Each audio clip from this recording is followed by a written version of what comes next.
Oh, there it is. I lost the microphone for a second. Whoops. Also, why is that just on constant? Isn't this nut? I have no idea this wasn't the case earlier. Well. Anyway, we got Lost Strixhaven to open. This will be fun. I was supposed to do this like a week ago, admittedly, but a bunch of things happened. I got a tooth basically destroyed, medically, but still. My cat went to the vet, had a couple of migraines, and it was all nonsense. It wasn't great. Anyway, so we got a pack of Japanese Strixhaven. We got a set booster box. We got things. We got things and stuff and stuff and things. And you know what? There might be some things and stuff. And stuff and things. So let's open this here Japanese pack. Now, actually, before I open this Japanese pack, a couple of things I want to pull up is some math. I put all the cards into Cube Cobra. So I'm actually going to pop that up on the screen. Here we go. And we are going to show everyone the screen. Where did it go? Why does it think that all of those are there? Those windows don't exist. Alright, well, I can't find the right screen. Darn it. Don't know why. Just doesn't accept that I closed some windows, I guess. Annoying. Window title mismatch. No.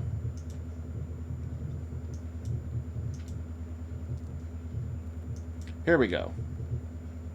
There's the screen we want. Okay. So, 39 of these cards will be proxied. What cards are we proxying? All the ones that I want to add to the Mystical Archives that are not in the original Mystical Archives. And that includes the 5... Well, you can't see my hand, but I was holding 5 fingers. The 5 Forbidden Magics. Which I'm just going to show you some of what to expect there. There are some cards from Commander decks. A couple of cards that would just be very fun to show up in a draft. If they're uncommon, they're going to show up twice. If they're rare or mythic, they show up once. Most of these are rares and mythics. I think the only 2 uncommons are Biogenic Upgrade and Great Teacher's Decree. They both felt like fun ones to include. Then we have the 5 Forbidden Spells. Since Strixhaven cares so much about instants and sorceries, I made the 5 Forbidden ones enchantments. They're going to be Moderation, Vile Consumption, Havoc Festival, Predatory Advantage, and Hunting Grounds. Moderation is like the shut down all the spellcasting spell. Vile Consumption is going to screw over a bunch of different people, anyone with tokens, which is basically everyone. Havoc Festival will screw over the Witherbloom players. Predatory Advantage screws over everyone by giving you lizards. And Hunting Grounds lets you play a Stompy deck in Strixhaven, which shouldn't happen. These are going to be the only 5 cards in allied pairs in the whole set. Then we're going to have these other ones. I got the off-color Cleaves from Crimson Vow. And a couple other ones I like. There's some flashbacks for red and white. I thought Repudiate and Replicate fit really well for Quandrix. So all those except for the 5 Forbiddens are going to be done in the what do you call it? The Mystical Archive frame, and then these 5 I'm going to be doing in the they're going to be in the Monster Manual frame because that felt the most like forbidden knowledge to me. Oh no. This whole column, the 530, this is everything we opened last time, barring any 5th copies of commons, 3rd or 4th copies of uncommons or doubles of rares. And then not owned is what we're looking for today. So we got to find 306 cards in 24 boosters, I think is what's in here. 30 boosters. So we have 360 cards. We're looking for 306. We're probably not going to find everything. I won't deny that. But we're going to try our best. Also, this is... I'm going to kill the window. Hold up. These are the cards that we had extras of that we didn't need. We had 3 Ardent Dust Speakers. We had 3 Overgrown Arches. We had 2 Draconic Interventions. We had 2 Gift of Estates, 3 Whirlwind Denials, 3 Detention Vortexes, and 5 Infused with Vitalities. So these are the spares. There are a couple of these cards that I have in my personal collection that I've opened elsewhere that we're going to try. And when we get back to doing the Chaos packs, those Strixhaven packs won't count towards this. Those go to the Chaos Cube. But anyway, we're going to open up this Japanese pack right now. Going to see what we get. I'm frankly a big fan of the Japanese packs. Okay, so we got a Prismari Command. We got a pretty Forest. I think that's Fractal Summoning, Needlethorn Drake, Biblioplex Assistant, Curate, Reject, Silver Quill Apprentice, Fracture. Oh, we got a Japanese version of, not the Dean, but the blue Djinn Wizard with the spell in the back. We got a Japanese version of the Vine Glimmer Snarl, or Vine Shadow Snarl.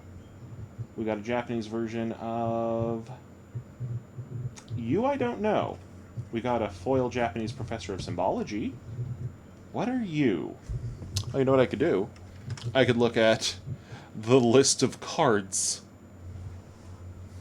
that I have open in the other window. Ha ha ha. And look for what this would be. I don't see... Nope, it's not Eliminate. Is it... It's not Sign in Blood. It's Tainted Pact. Oh, yep, it's a Mythic. So this is exile the top card of your library. You may put that card into your hand unless it has the same name as another card exiled this way. Repeat this process until you put a card into your hand or exile 2 cards with the same name, whichever comes first. Okay. That's fun. If we don't find an English version, we have a Japanese version. How much does the English version go for? English version $6.35. The Japanese version, it seems to also be $6.35. They seem to be going for the same. Cool. I'll put that in our Japanese pile. And there's your code to download Japanese Magic Arena. Anyway. I got this box. I was going to do this as a TikTok live, and then I realized owning a box cutter on stream there can get you banned. Because we like to act like algorithms are all-knowing and all-powerful. They're only one of those 2 things, and they don't know shit. Yeah. These cards do have such cool art. I especially love the Strixhaven set, because it hits that nostalgia button of Harry Potter for me, without it being tainted by its creator. I love how that looks. So I'm going to pop this up like it's a display, because I like doing that. And then take this cardboard thing out, toss that. Alright, let's get you settled in there, bud. Yeah. Whoop. If it'll work. If it will work. I have a feeling if I bought this new when it came out, that wouldn't be happening so often. So anyway, these are set boosters. Of course, set boosters have the art card, and they have a higher chance of multiple rares. I am also fond. You know, I'm not the biggest fan of Innistrad, but I like some of the art there. And thank you for the follow. Call me ASM. I will call you ASM. So thank you for following ASM. Hey, we got the art for Go Blank. This is some lovely art. Just, like, perfectly encapsulating the feeling of forgetting everything during a quiz. You know what I'm going to do? Hold up. Let me try lowering that. Let me try looking at my camera feed instead of waiting for the feed to update. Whoop. Making everyone who's watching carsick. That's my special talent. There we go. That might be as good as we're getting it. Unless I can angle it like this a little. That's better. I am personally very fond of teaching people Magic. Tomorrow, I have a friend coming over. I'm going to be teaching her how to play. So we've got a mountain. We don't necessarily need basics for this. I'm not going to be like, oh, only basics from the set work with this cube. But we could get some fun stuff that way. Now let me see here. Do I need another fractal summoning? Of course, it is the far left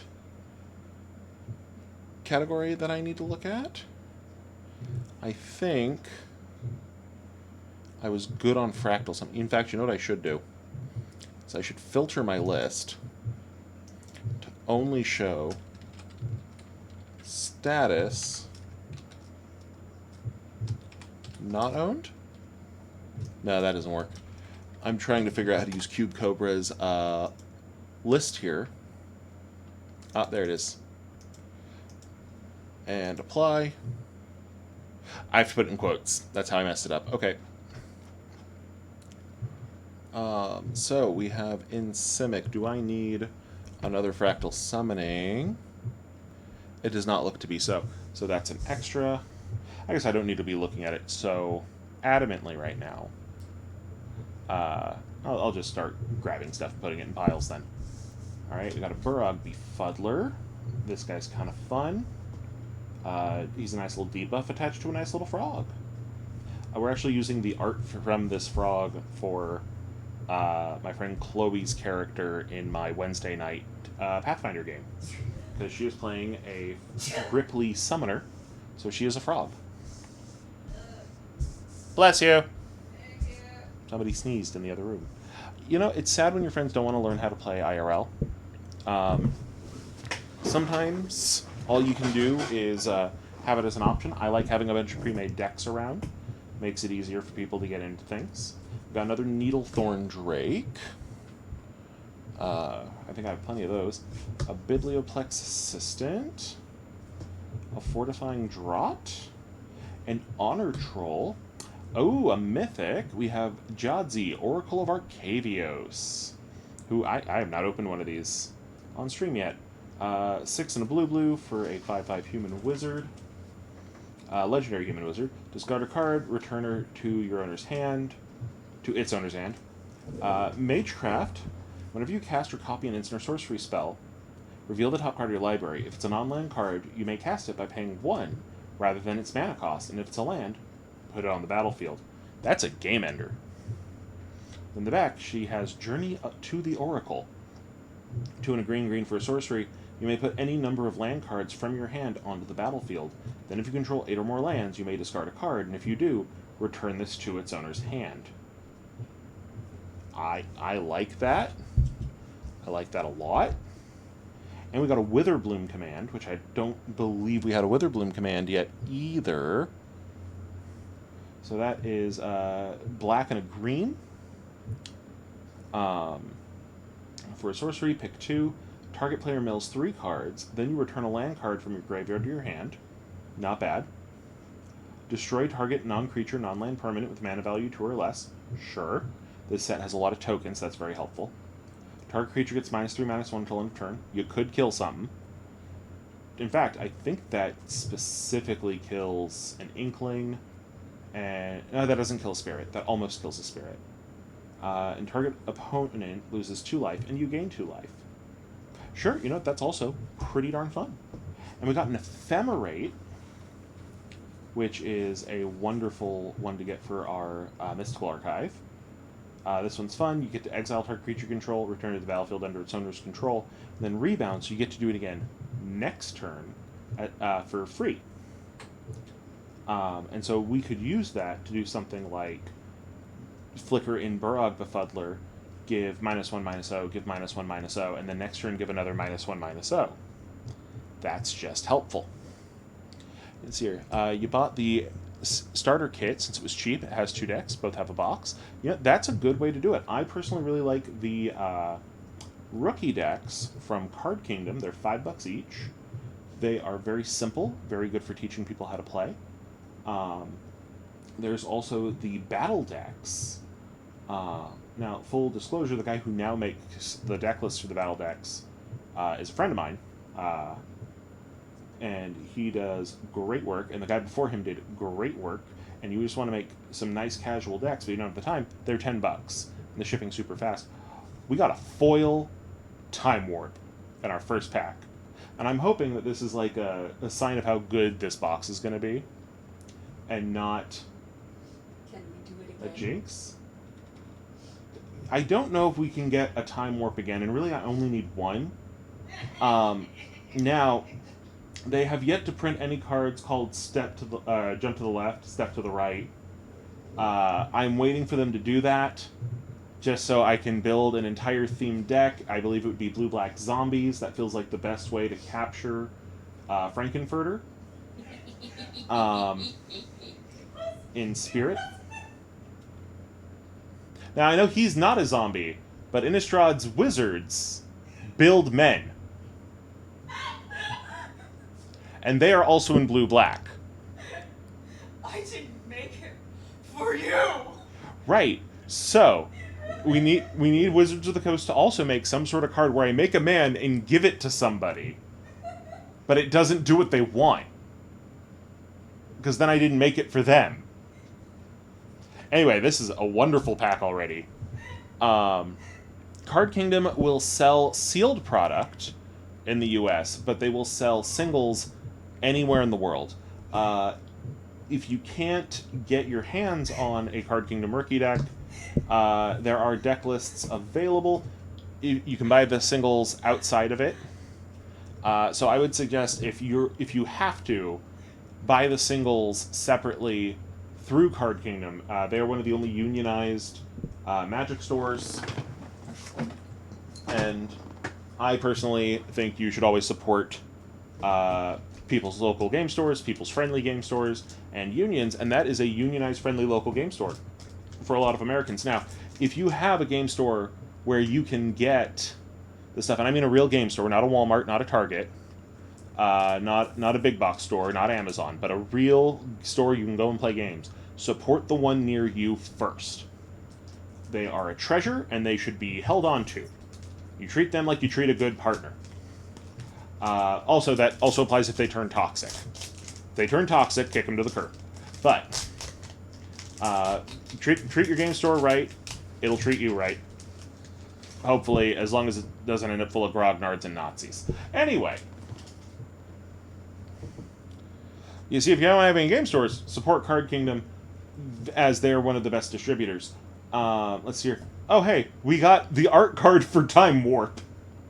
So I guess we did do the Time Warp again. Just, it was slightly less fulfilling the second time. We got another mountain. This one's a very different art. It's very nice. 1 second. Hey, Mikal, the dog has jumped up at the window like twice. I think he wants in. Thank you. I had to ask my wife to go get the dog. Got an elemental summoning. It's good for summoning elementals. We got a resculpt. We got an elemental masterpiece. We got a sudden breakthrough. We got an Ogiar Battle Seer. I think I'm actually full up on those. We got a heated debate. We got a Dragon's Approach. Now, Dragon's Approach is what I'm torn on in the cube, because I'm only doing 4 of each common. But Dragon's Approach requires 4 or more to go off. So I almost feel like I should put extras in the cube, or make it a thing like if you drafted 3 of them, or all 4, there's like a little box with more dragons approaches. We got an Ether Helix. We got a Venerable War Singer. I don't think we had her already. Let's see. No, we did already have a Venerable War Singer, so this one is an extra. Venerable War Singer is still a fun card. 1 and a red-white for a Spirit Cleric. It's a 3/3 with Vigilance and Trample. Whenever it deals combat damage to a player, you may return target creature with mana value X or less from your graveyard to the battlefield, where X is the amount of damage it dealt to that player. Now, by herself, his self, themselves, by ghost self, this here ghost can do some fun nonsense. And one of the fun nonsense things it can do is just bring back mana 3 value or lower creatures. But you stack a couple of like giant growth type of effects or things that improve it.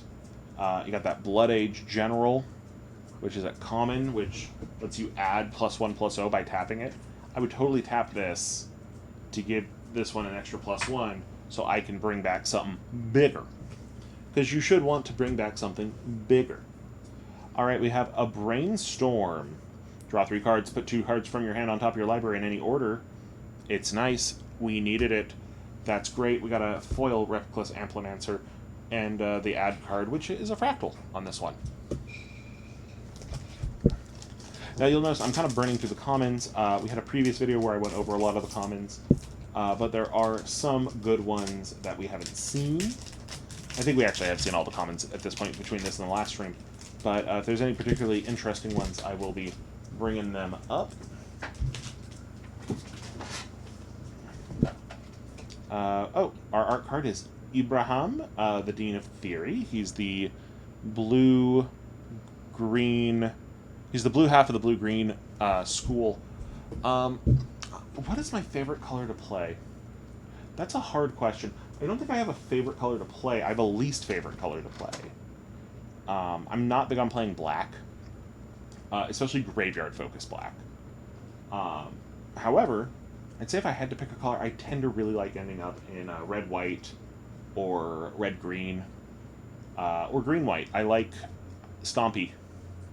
It's not the hardest thing in the world to play, but I like it. Got an island. We've got a Pest Summoning.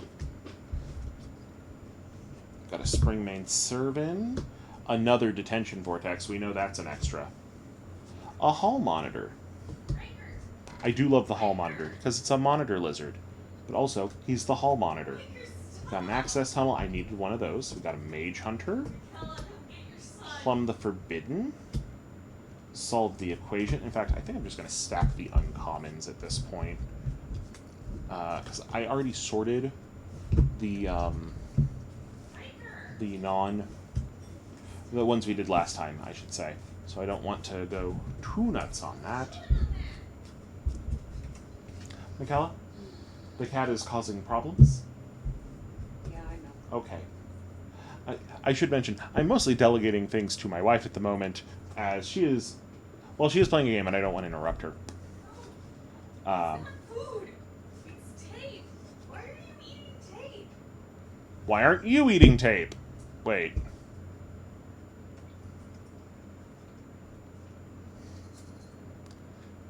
Okay, the cat apparently has gotten its hand on some toilet paper. The cat also apparently got hands.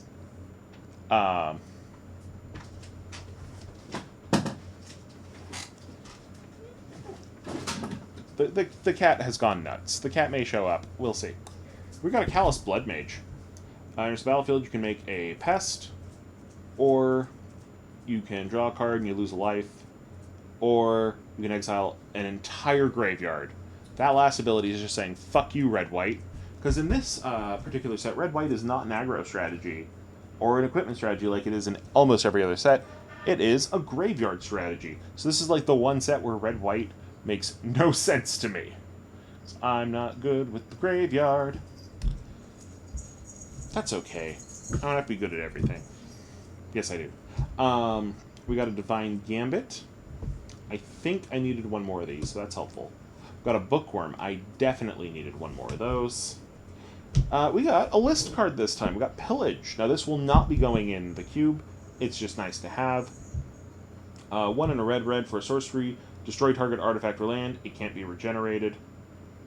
I mean, this is the Magic 25 this is the list version of the Magic 25 version of the Legion's version of Demolish. So, I mean, that's a heck of a route to go through, isn't it? Fun, though. We'll put list cards over here, where they can do fun things. Actually, let's move some stuff over. Art cards and tokens can stay there. We'll put list cards there, because the list is one of the fun parts of set boosters. I won't deny that. And in the new Brothers War, they're getting Transformers list cards, which I'm very excited for. A lot of people aren't. I can understand why. I understand the argument of wanting Magic to just be Magic. I do think that having a few other IPs show up sometimes is fun, as long as it doesn't show up in Standard. Though D&D is close enough, I don't mind. And I'll be honest, every time I've been saying, if it's close enough, I don't mind. And then Transformers came along, it's like, well, I broke my own rule. Black can be very, very fun. Now, Black does have a lot of just straight-up murder things effects, and that can be fun. It's mostly playing with the graveyard I have a hard time with. I tend to forget that my graveyard's a resource. Going through our commons. Okay. We got another Fracture. We got a Gnarled Professor from Tolarian Community College. No, just a normal professor. He's a 5/4 Treefolk Druid for 4 mana. Not bad. He has Trample. There's the battlefield. You learn. That's fun.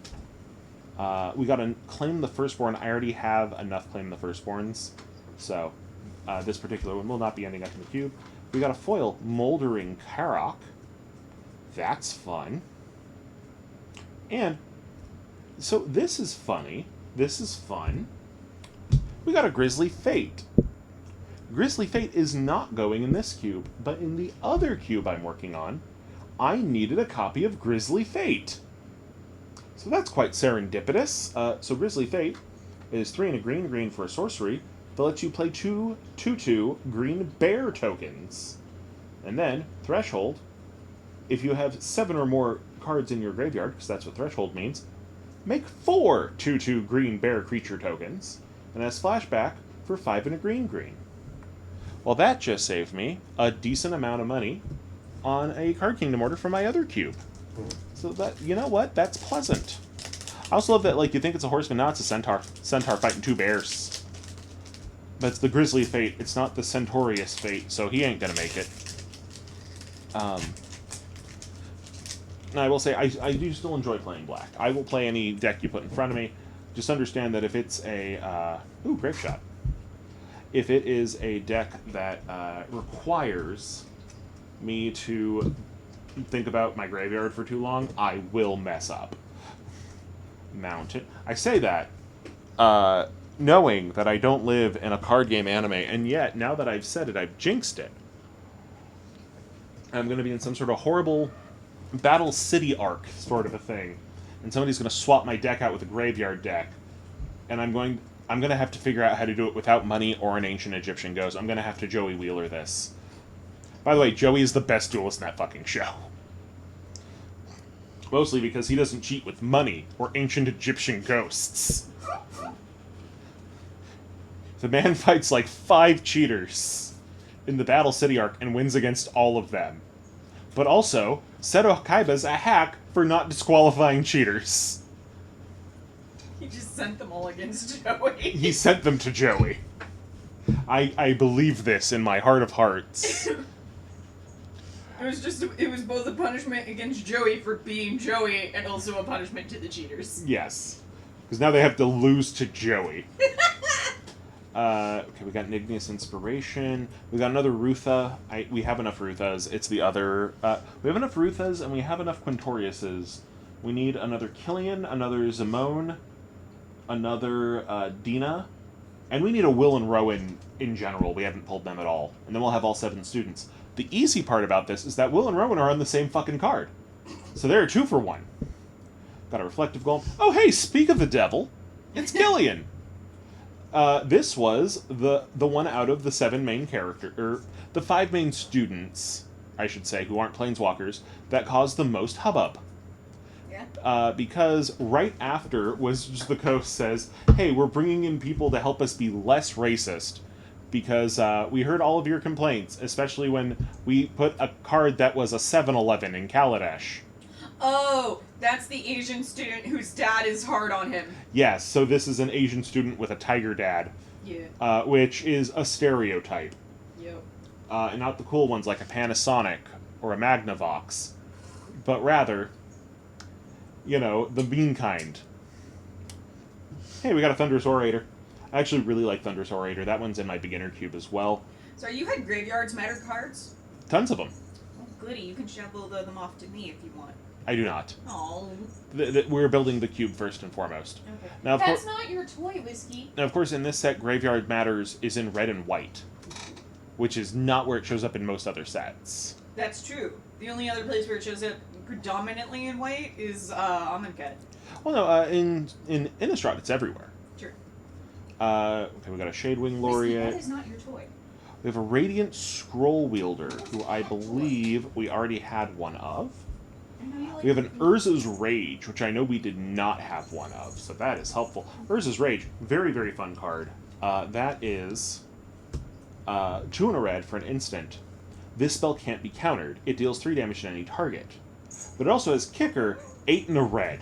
So if you're willing to dump 10 and a red on this, you can deal 10 damage to a permanent or a player, and the damage cannot be prevented, and the spell cannot be countered. Which is shorthand for, fuck you, fuck your shit, fuck your house, it's all going to burn. So there's a sick card combo with Hook Horror and Aeron, Benalia's Ruin. So let me look up those real fast on Scryfall, because I am interested in this combo you're talking about here. As for what we're opening these for, I am building a cube. A cube is not a deck. A cube is a fun way. That's why I haven't seen Hook Horror. Hook Horror is alchemy only, and I don't typically play alchemy. Which, despite my name of Alchemy Prime, you would think I would mostly play alchemy. But I just don't. So a cube is a set of cards, in this case we're doing a set cube, that is meant to simulate a draft. So for example, my beginner cube is meant to create a core set-like experience without actually being a core set. My standard cube, I'm saying standard, it's not in standard.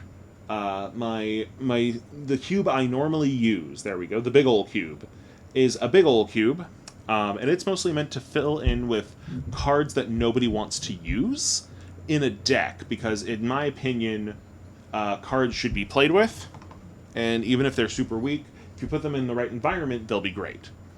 This one's going to be a Strixhaven set cube, but we're making a few changes.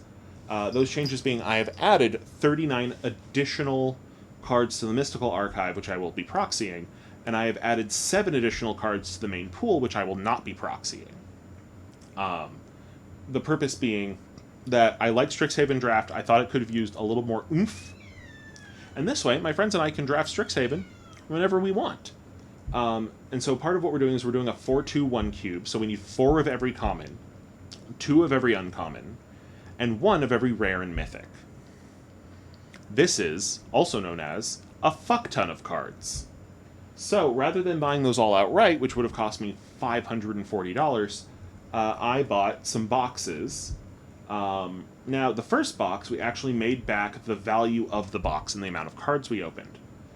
We're hoping to do the same with the second box, which is the one we're opening now. I will say, just with that foil Time Warp that we opened, that foil Time Warp is worth $20 by itself, so that's a fifth of the cost of the box right there.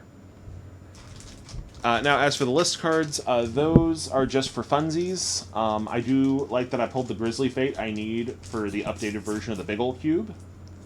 because I always do like doing black-green graveyard. It's fun, but I want to do it in a way where red-green is graveyard matters, and black-green is graveyard shenanigans, which makes red-black into a sacrifice deck that can also tap into both of those archetypes. Okay, our art card is a stamped Professor of Symbology. Fun. No, please ask the questions. I'm happy to answer questions. I'm a teacher who was kicked out of the public school system, so, I mean, answering questions was the only part of that job I fucking liked. Speaking of draft, there are set boosters and draft boosters. So draft boosters are for draft. A draft booster is made up of typically 15 cards, sometimes 14. And those will have in them, and this is the average, some will be different depending on the set, but typically a draft booster is going to be 10 common cards, 3 uncommon cards, a rare or mythic rare, and a land. And that land is typically a basic land. A lot of sets recently have been using dual lands in that slot. Not traditionals, but tap lands, sometimes life gains, so things like Blossoming Sands, or Dismal Backwater, or Rugged Highlands, things like that. And when you draft, you look at your pack and you go, choo-choo-doo-doo-doo-doo, and you go, oh, I really like this card, and then you put that card in a little pile, and then you pass the cards to your left, and then the person to your right hands you more cards, and you go, do-do-do-do-do-do-do, and you go through it, and you pick out what cards you want. Typically, when you draft, you are going to be taking the land out, but some draft formats will tell you to keep the land in if it has dual colors in there. Then, when you're all done, you build a 40-card deck out of the cards you drafted, plus basic lands from a land base. Now, not all basic lands will be in the land base. Traditionally, the land base will only have plains, islands, swamps, mountains, and forests. So, if you're playing a set such as Kaldheimer Cold Snap, which has snow-covered basics, or Oath of the Gatewatch, which has wastes, those you still need to draft yourself. So in those sets, you would keep the lands in the pack. There you go. From there, you're going to build your deck, and then you play a tournament, typically. So with a cube, you get to pick what's in the set, and a typical cube is 360 cards. And then when you are ready to play, you separate them into 15-card packs, and then when you're done, all the cards go back in the box, and all the basics go back in the land base. The big difference between a cube pack and a standard pack is that unless you put lands in the cube, there's no land. Now, when I built my basic cube, I specifically built mine so that every pack could have 10 commons, 3 uncommons, a rare, and a land, but that land wouldn't be a basic. It would be a land that has a bit more utility, such as a tap land or a utility land. And the reason I built my basic cube was so I could teach my friends how to draft, because I would like to take my friends to draft tournaments, because that's a lot of fun to me. And I like to have people to play with. Though, with my current day job, it's very hard for me to get to drafts, which hurts me, because one of the card shops does Commander Nights, and that one's near Furby. You might know him better as @Planeswalking over on TikTok. And I would love to jam some games with him. Or there's sometimes draft and seal tournaments up at Gamer Hobo in Tehachapi. That's my friendly local game store. That's the closest one to me. Connor, the guy who runs it, super nice. He's not cool. He doesn't want proxies in the store because they're trying to become a WPN store. So I wouldn't be able to bring this cube with me, for example, unless I was able to prove I had unproxied versions of the cards I'm proxying, because that is the rule for proxies in a WPN store. At my own house, that rule doesn't apply because I'm not a game store. I'm a man in a small suburban home. I am not a small suburban home that can fit a family of 5. That would be very concerning. But I live in one of those. Anyway, So a set booster, on the other hand, is, I want to say, 12 cards. In fact, tell you what, we can count exactly what was in this set booster. We had in this an art card, a land, so that's 2. 1, 2, 3, 4, 5, 6 commons. 1, 2 uncommons. This one has 2 rares, and there's always a foil in a set booster. Anyway, let's put these commons where they go. We got a Quandrix Campus, a big play, a charge through, a Mage Duel, an Expanded Anatomy, and a Frost Trickster.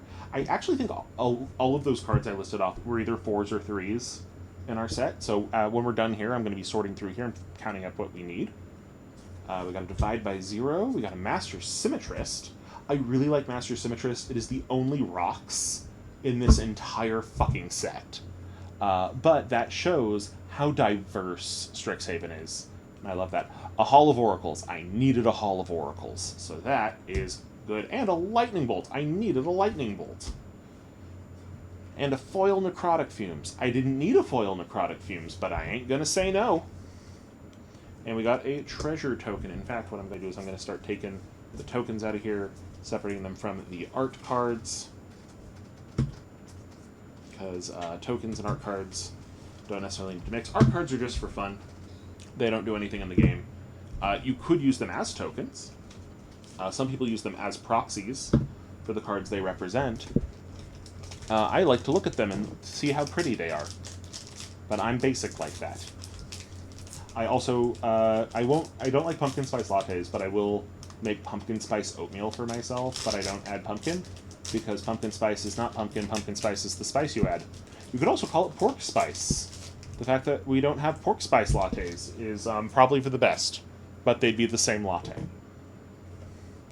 Ooh, we got Cultivate as our art card. I love the Mystical Archives for having this illuminated text look to them. It's great. We have a Swamp, Inkling Summons, Essence Infusion, Witherbloom Pledge Mage. Oh hey, it's a Go Blank. That was our first art card this set. Yeah, discard 2 cards, exile that whole graveyard. This is a meaner Mind Blank, and Mind Blank is one of my favorite common black cards. So seeing that as an uncommon just makes me happy. We got a Flunk. They've got a Flunk. Test of Talents, Mentor's Guidance, Explosive Welcome, Shine Shadow Snarl. Say that 5 times fast. Holy shit. Do I have the Shine Shadow Snarl? The Shine Shadow Snarl. It's so hard to say. It's so fucking hard to say. No, the snarls we need the Fury Calm Snarl and Necro Blossom Snarl. I already had a Shine Shadow from last time. But that just means that can go into a vampire deck I'm building. Ha ha ha ha. A Village Rites, I needed one of those. And a Foil Spectacle Mage. I didn't need a Foil Spectacle Mage, but now I can replace a Spectacle Mage with a Foil Spectacle Mage.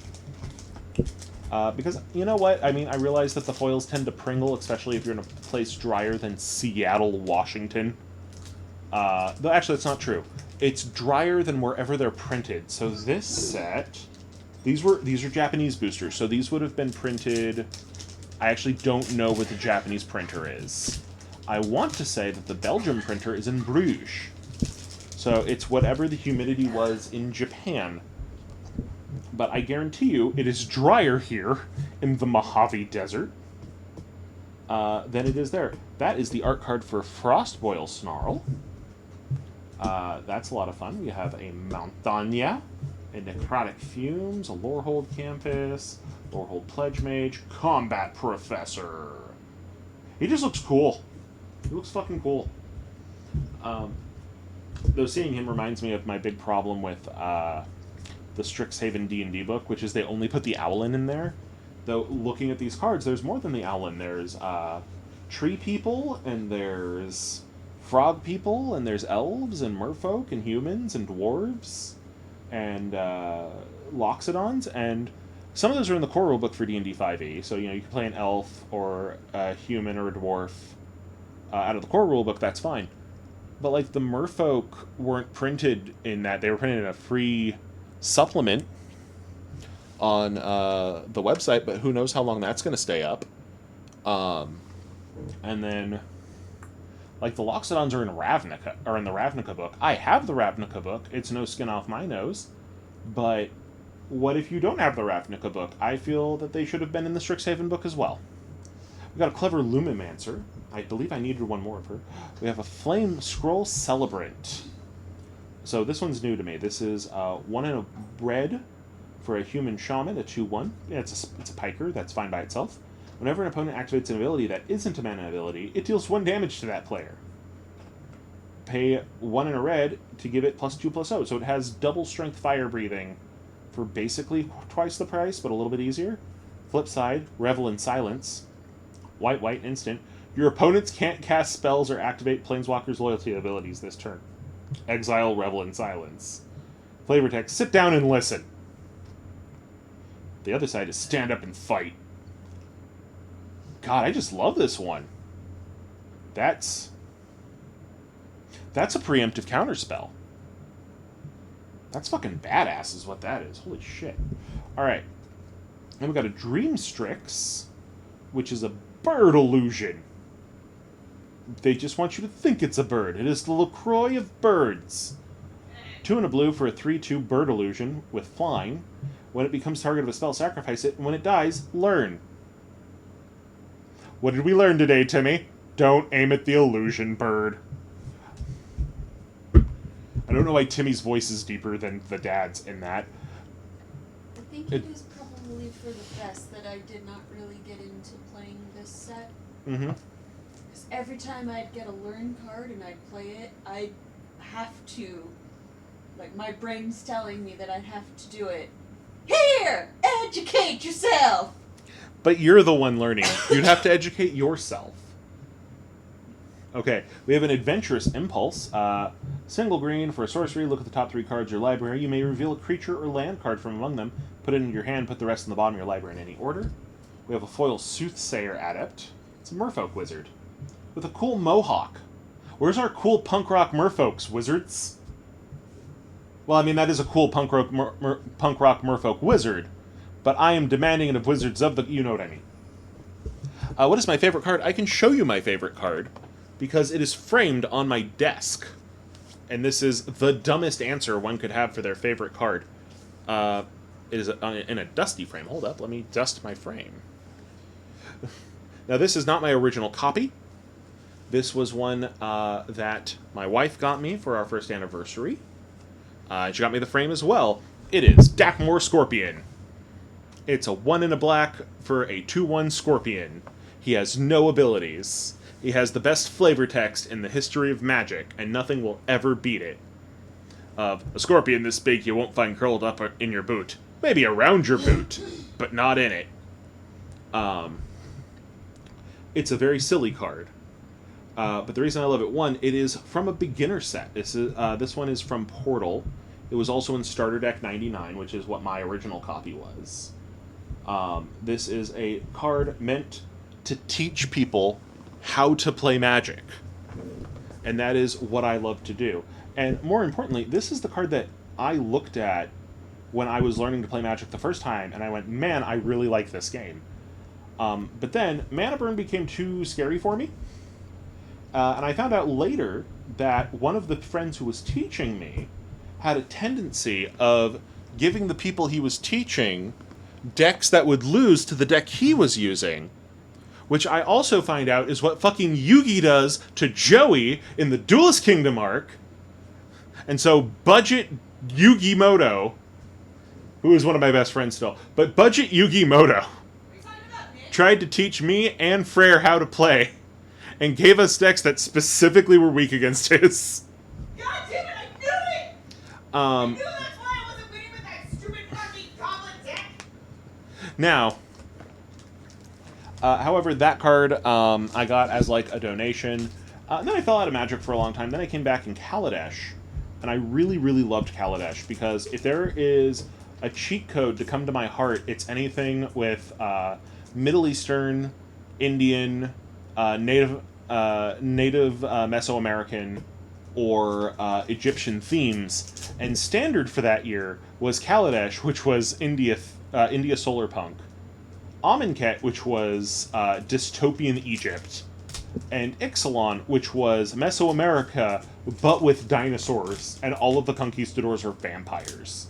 And it's like, hot damn, they made me a whole fresh bowl of crack cocaine. And then we went back to Ravnica.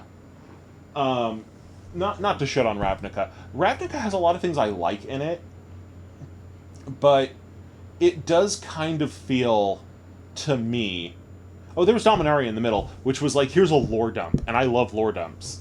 So it was like, okay, Robert, here's what we're giving you. We're gonna give you the greatest salmon fillet you've ever had. Oh, hot damn. The greatest chicken masala you've ever eaten. Ooh, I'll take some of that. We have here a whole-blown sirloin steak. Ooh, fantastic. Here is a Costco sheet cake, all for you. Ah, sweet. And now, a Burger King cheeseburger. I mean, I still like Burger King cheeseburgers, but I mean, I feel like our quality of food has fallen a little bit. Even since the Costco sheet cake. Dredge Skeletons is fun. In fact, I want to say Dredge Skeletons is such an old card. Let me check. Here, was this an alpha? Dredge Skeletons was all the way back in alpha. It's one of the originals. It is an OG. I mean, sure, it's a 1/1 for 2, which isn't great by today's standards. Nowadays, we have Dredge Sentinel from Dominaria, which is a 2 and a black for a 2/1 with 3 and tap it and it's indestructible, which is way easier to do than Regeneration, in my opinion. But no, Dredge Skeletons is a classic. One of the future cubes I want to work on is a History of Magic cube, similar in spirit to A25. So from there, we'd be going in the same area. My God, that's a beautiful island. I don't think that's a bird. I think that's a person. I also feel really dumb because my instinct was to like do the pinchy thing on a piece of paper. To zoom in. You can't do that on paper. We got foil planes. Another Mercurial Transformation. We've got a Curate and a Reject and a Bury in Books and a Clockwork Archives. Study Break. I needed more study breaks. Ageless Guardian. Bookworm! Now, Bookworm is a fun card. One, it's got Wayne Reynolds art. And I tell you right now, I am a sucker for Wayne Reynolds art. If you want to, hey, should we get Rob a print from some artist? That artist's name is Wayne Reynolds. I mean, it's a worm, which is the stompiest of creature types. It is going through a library, which is an amazing place to be. It's causing untold property damage. It reminds me of the fight between Spider-Man and the Lizard in The Amazing Spider-Man with Andrew Garfield. Am I stalling for time because there's an ad running? You bet I am. But, yeah, no, I really, really like Bookworm. Especially the flavor text of, it takes devouring a book in one sitting to a frightening extreme. This is actually in my beginner cube as well as our big stompy uncommon. Holy crap, Twitch, if you're running 7 ads, I better get a decent cut of this. Jesus Christ. Would that make a communion? If I got a decent cut of Jesus Christ? Anyway. Moving past Bookworm. Archmage Emeritus. I already had one of him ready for the cube. So, I put on an ad for Overwatch 2. Oh, that makes me sad.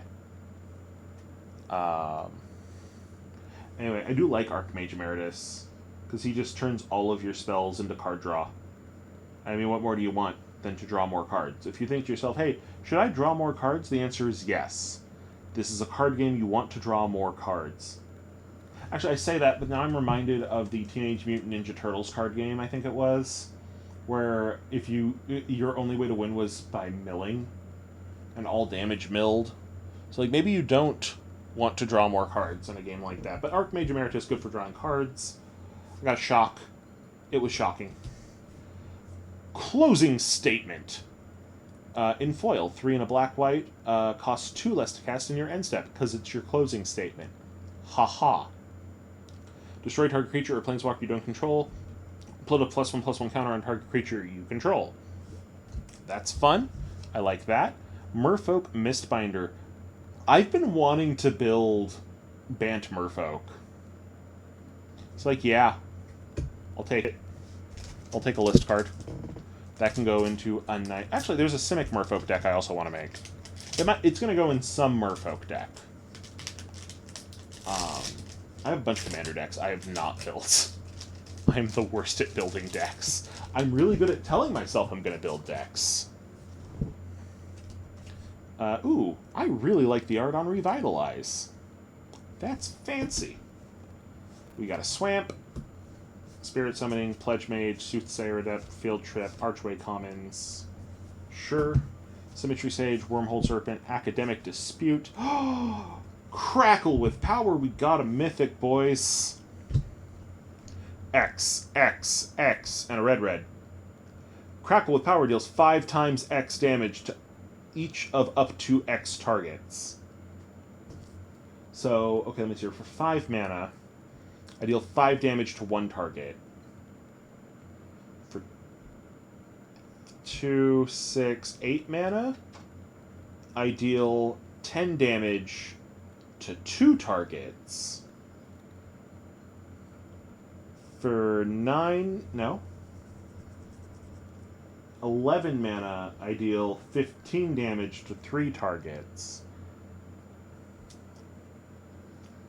I feel there's some way to break this, but I feel that the only way to break this is just dump all your mana into it. We got a Strategic Planning. So 1 and a blue for a sorcery. Look at the top 3 cards of your library. Put 1 of them into your hand. The rest into your graveyard. I want to say this is the first one from Portal 3 Kingdoms that got reprinted back in Amonkhet. And now it just keeps coming back. It's a decent card draw card. We got a foil Semester's End. I already had a non-foil Semester's End, but I'll replace it with the foil. I mean, that's a 3 rare pack, and one of them's a mythic. I'll take it. Alrighty, let's see what we got in this one. How many do we have left? We have like a little over a dozen left. We have 13 left. We have a baker's dozen left. Echoing Equations. No. It looks like the $6 Million Man. I'm not against that. I like the old campy, like, primetime sci-fi shows. We got another Swamp. Introduction to Prophecy, Scarred Colony, Tangle Trap, Bayou Groff. I love Bayou Groff. This is a big old doggo. You can either sack a critter to get a 5/4 for 2, or you can pay 5 for a 5/4, which is fine by itself. Novice Dissector, Unwilling Ingredient. Sure, we got a Decisive Denial. We got another Zimone. That's what we needed. And the Fury Calm Snarl. Which that was the one we needed, right? We needed Fury Calm and Necroblossom. Yeah, we got it. Hooray! That's good news. We got an Agonizing Remorse. I don't feel bad about that. We got a Biomathematician. Sure. Is that another Inkling? That one's a Spirit. Do I most play in-person games, or do I like to play Arena? I do play Arena sometimes. I haven't played Arena on stream in a long time. I've actually been stockpiling packs on Arena. Normally when I'm playing digital Magic nowadays, it's Spellslingers, just because that's a little bit easier for me on the go. And with my day job, I'm not often at home. But I do sometimes have to like wait in lines or wait in parking lots. And Spellslingers is good for that. Or our card is Rutha. Fun. Meanwhile, if I were at home more, I would probably play Arena a lot more. But Spellslingers is small enough I can like quit a game when I need to, and not have my my ranking wrecked. But I do mean to play more Arena. I do typically prefer playing in person. I haven't had a chance to play in person in a while. Just life gets in the way as an adult, which is sad, but it is what it is. All right, we got a Humiliate.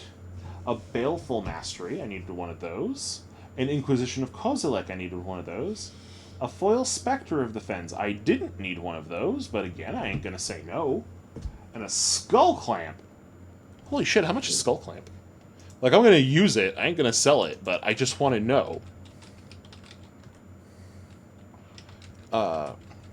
Yeah, I don't play as much Magic as I would love to. I'm afraid it's one of those. It is what it is. I just opened an $8 card. Hot damn. This box has been really good so far.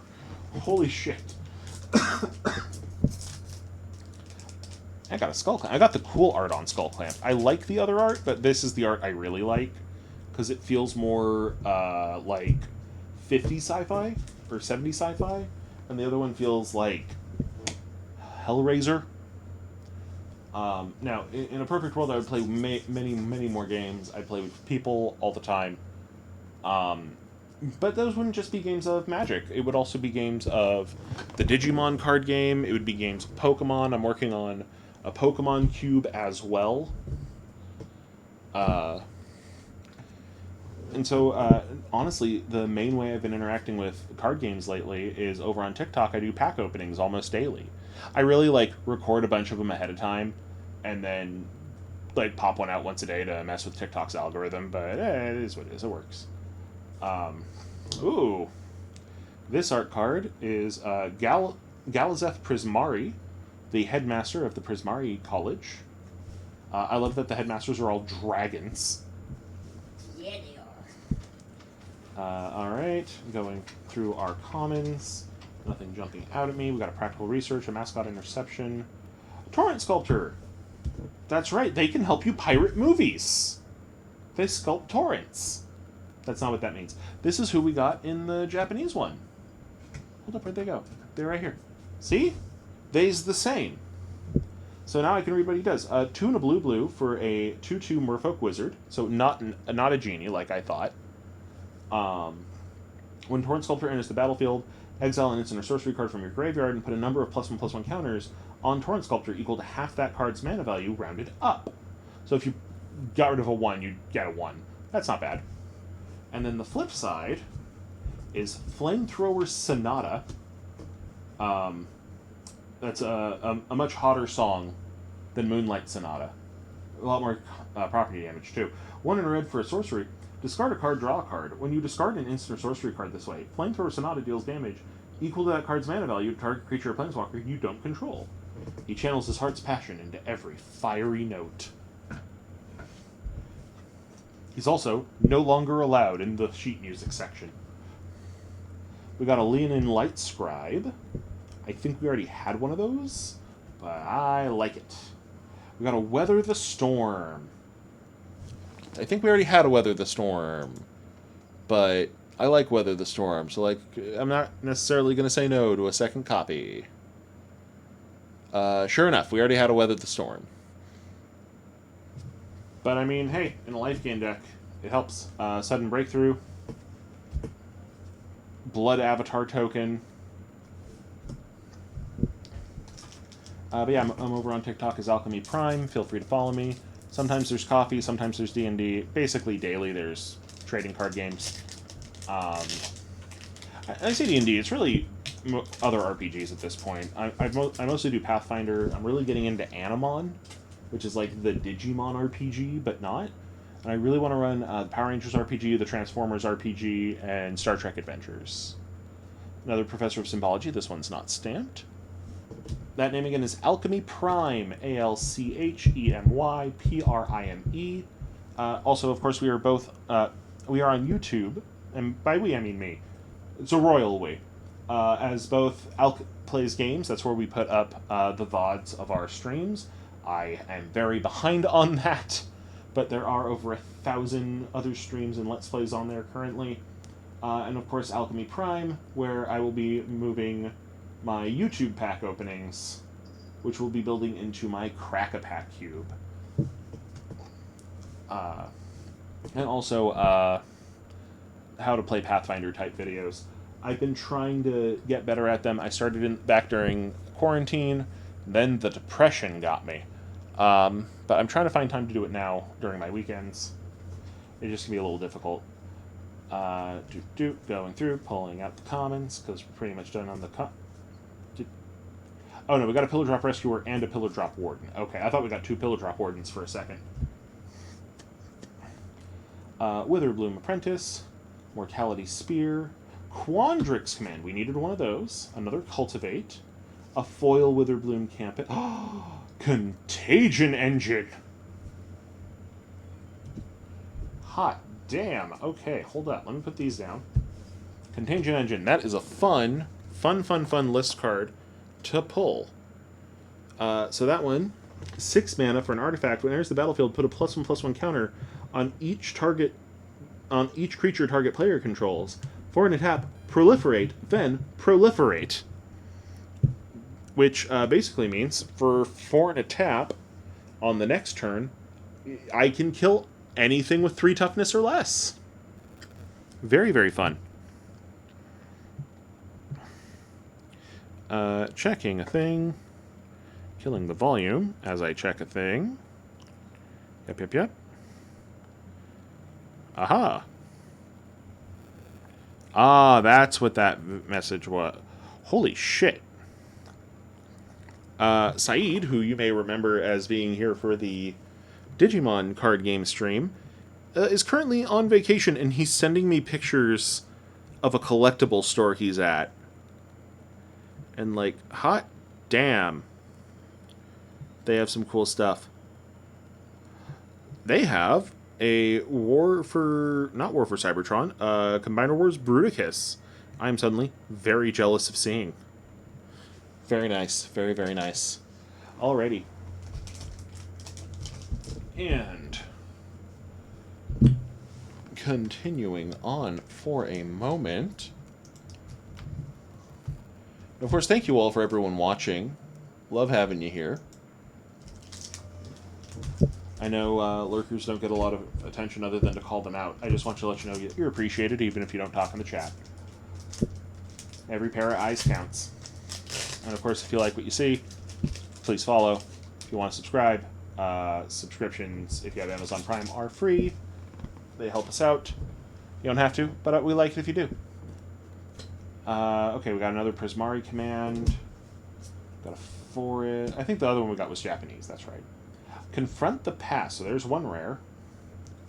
Going through, pulling out the commons. Pulling out the uncommons. Okay, so second rare, Elite Spellbinder. Third rare, Blue Sun Zenith. Foil Combat Professor again. So Blue Sun Zenith is X and a blue for an instant. Target player draws X cards. Shuffle Blue Sun Zenith into its owner's library. Oh, yeah, that's right. The flavor text is going to be different on this one than it is on the original. 5 suns. Can you even imagine how complicated the orbital calculations must be? What I wouldn't give to tackle an equation like that. Of course, because the 5 suns are not on Strixhaven. Lore-wise, the cards from the Mythical Archives are from other planes of existence. And this one is from Mirrodin. But if only planeswalkers can go between worlds, how can they know what other planes are? The answer to that, of course, being that some of the professors are planeswalkers, such as Kasmina or Liliana. Meanwhile, Elite Spellbinder is also known as the Fuck Your Commander card. Instead of flavor text, it has the name of the person represented in it, who also designed it, Paulo Victor Dama de Rosa, World Champion 26. 2 and a white for a 3/1 human cleric with flying. When you use the battlefield, look at target opponent's hand. You may exile a non-land card from it. For as long as that card remains exiled, its owner may play it. A spell cast this way costs 2 more to cast. And Confront the Past is a lesson. Lessons are always going to be weak. But you want them, because if you learn, you get to draw them for free. They are the equivalent of an extra deck in Yu-Gi-Oh! X and a black for a lesson, a sorcery lesson. Choose one. Return target planeswalker card with mana value X or less from graveyard to the battlefield, or remove twice X loyalty counters from target planeswalker and opponent controls. And this is a flashback to the War of the Spark, in which Gideon gave up his planeswalker gift to save Liliana, and now Liliana feels guilty about it because she doesn't understand human connection.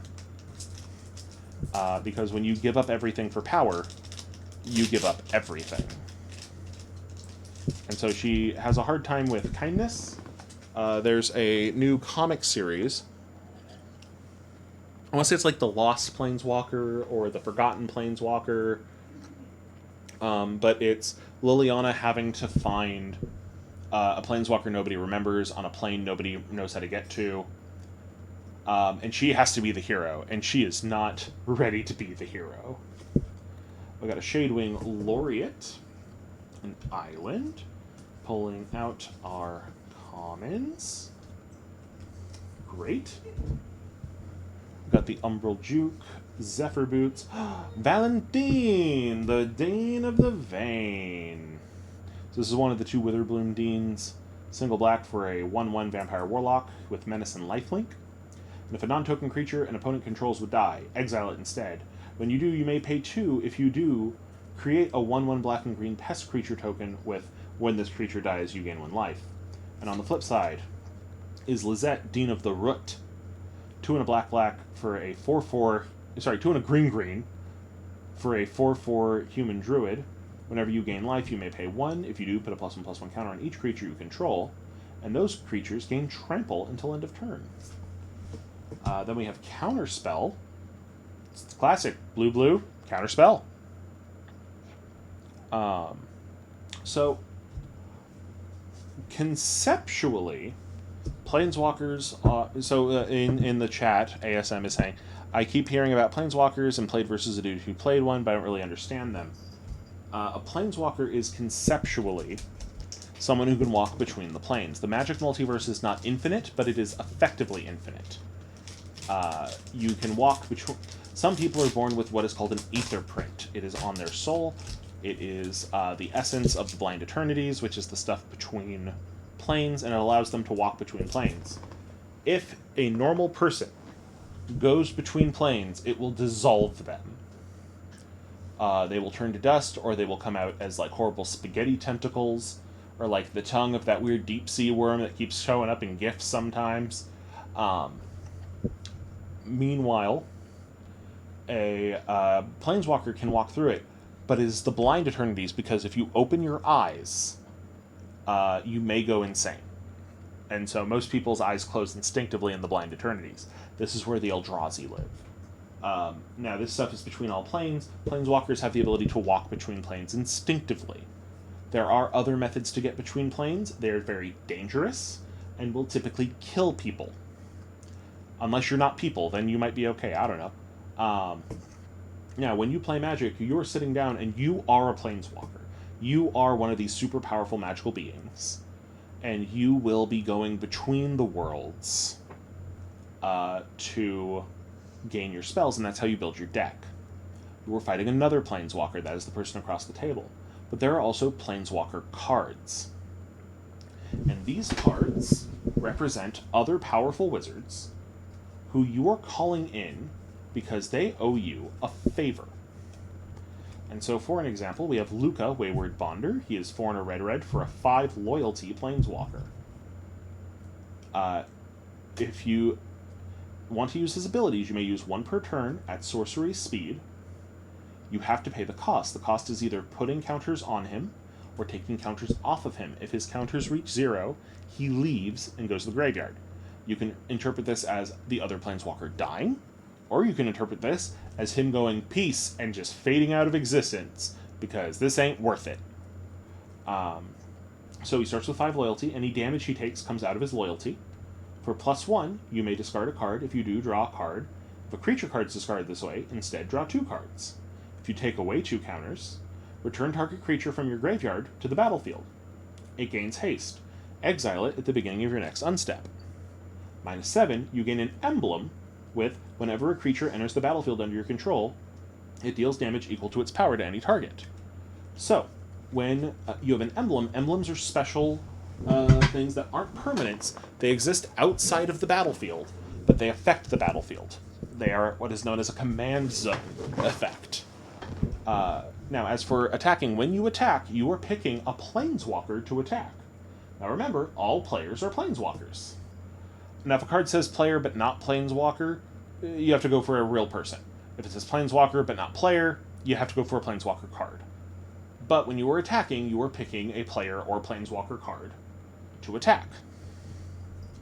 Any damage dealt to a player comes out of their life points. Any damage dealt to a planeswalker comes out of their loyalty. we have our Professor of Zoomancy. He's a bear. I like the bear professor. Going through. See, crushing disappointment. That's the one that made people mad. Makes sense. If every time you saw somebody who looked like you in fiction being portrayed a certain way, it would be very easy to get mad. I notice how basically every ADHD character is played as an idiot, even when they're smart. It does make me mad. We're always comic relief. It's worse for some other people. I won't deny that. Kelpie Guide, Emergent Sequence. Double Major. Ooh. Ooh. I like this. Double Major. Target copy creature spell you control, except it isn't legendary if the spell's legendary. A copy of a creature spell becomes a token. So this one lets you copy a creature. Increasing Vengeance. That's the best kind of vengeance. Increasing Vengeance, 2 in a... not 2 in a red. Just red. Copy target instant or sorcery spell you control. If this spell was cast from a graveyard, copy that spell twice. You may choose new targets for the copies. Flashback 3 in a red. That's fucking amazing. And then we got a foil team pennant. That's fun. And a fractal. Yeah, so if you have a card that can kill planeswalkers, just kill it. Now, again, planeswalker cards. A card that would help you kill a planeswalker player would be murder. But not the card murder. That's just a gun. Don't do that.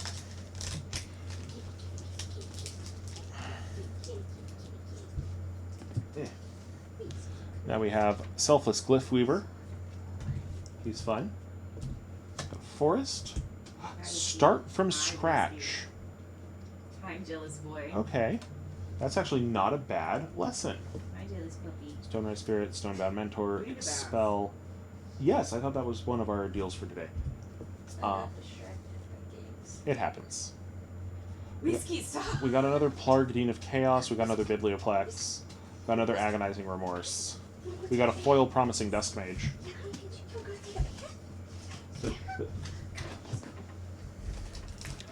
Sorry.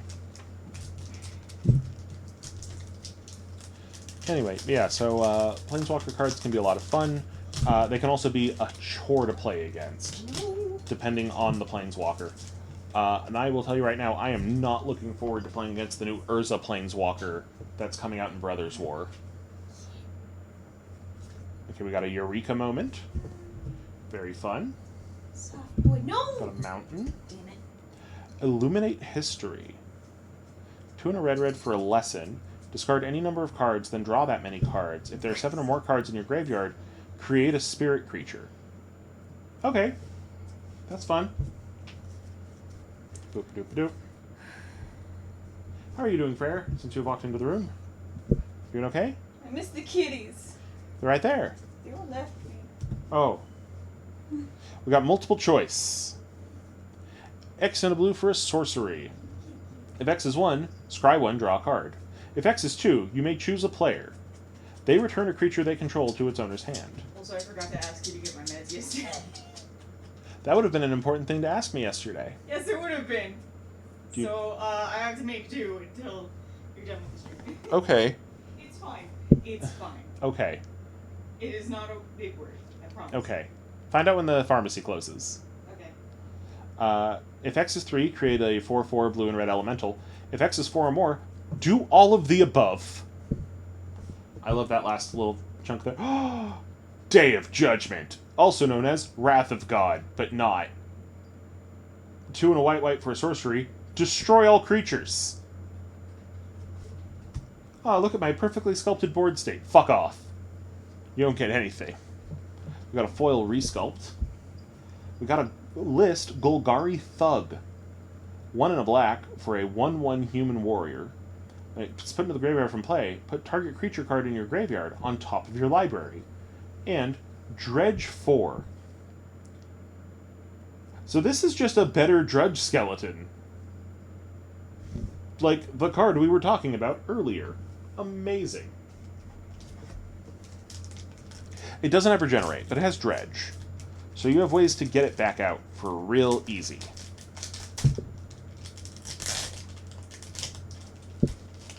Because if it's in your graveyard, you can just mill 4 and then put it in your hand and then cast it. We got Mila. Oh, we got the fancy Mila. She's all fluffy. She's a nice fluffy white fox. Alright, popping through the commons. We got an Eye Twitch, which I know we needed one of those. Tend the Pests, we needed one of those. Sedgemoor Witch. I don't think we had a Sedgemoor Witch. We might have. I don't remember.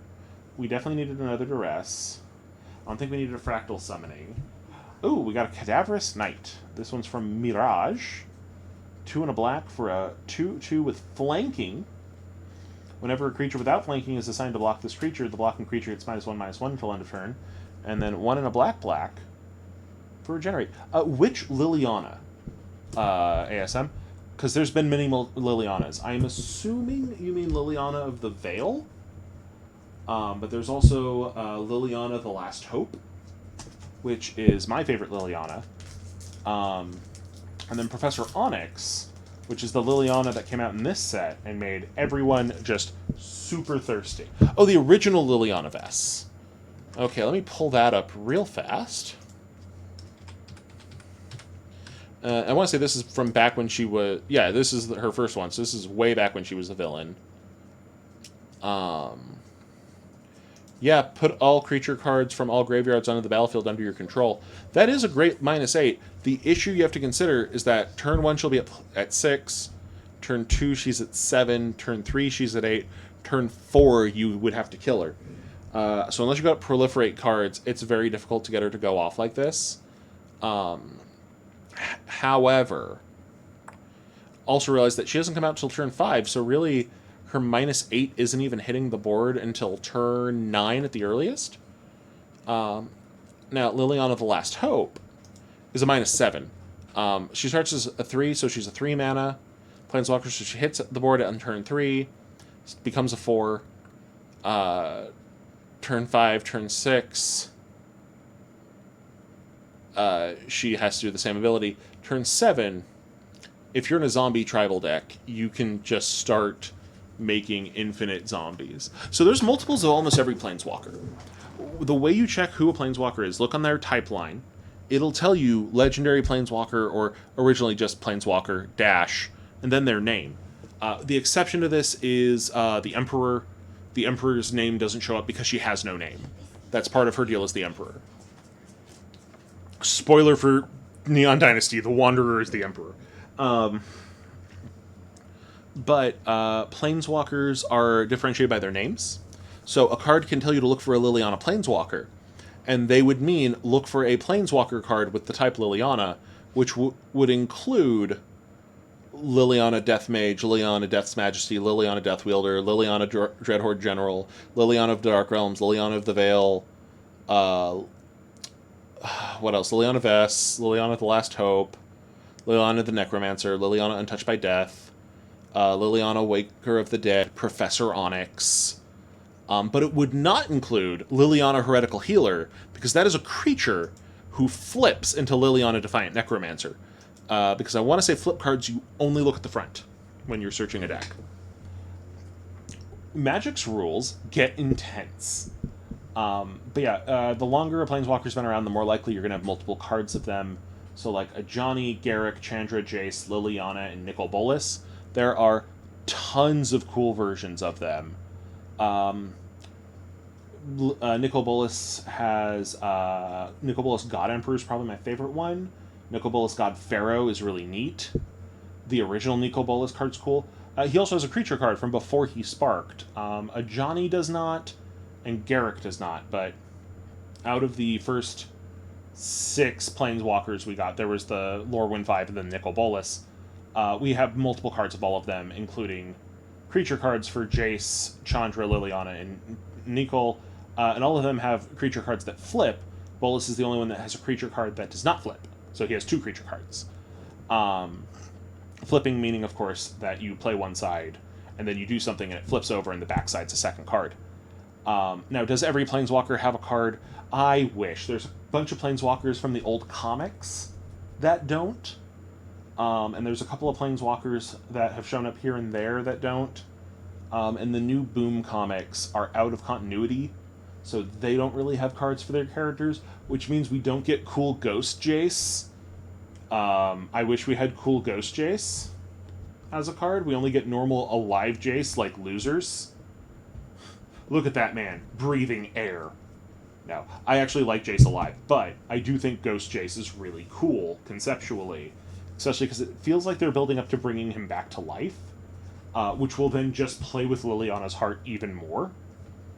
And that's some good angst. Aw, man, we got a conspiracy theorist. We got plenty of these in the real world. Also already had one. We got a Memory Lapse. Didn't have one of those. Memory Lapse is a great counterspell, and it's the one that helped open up white to more counterspells, despite being blue. It's counter target spell. If that spell is countered this way, put it on top of its owner's library instead of into their graveyard. It just has to buy you a turn. It just has to buy you a turn.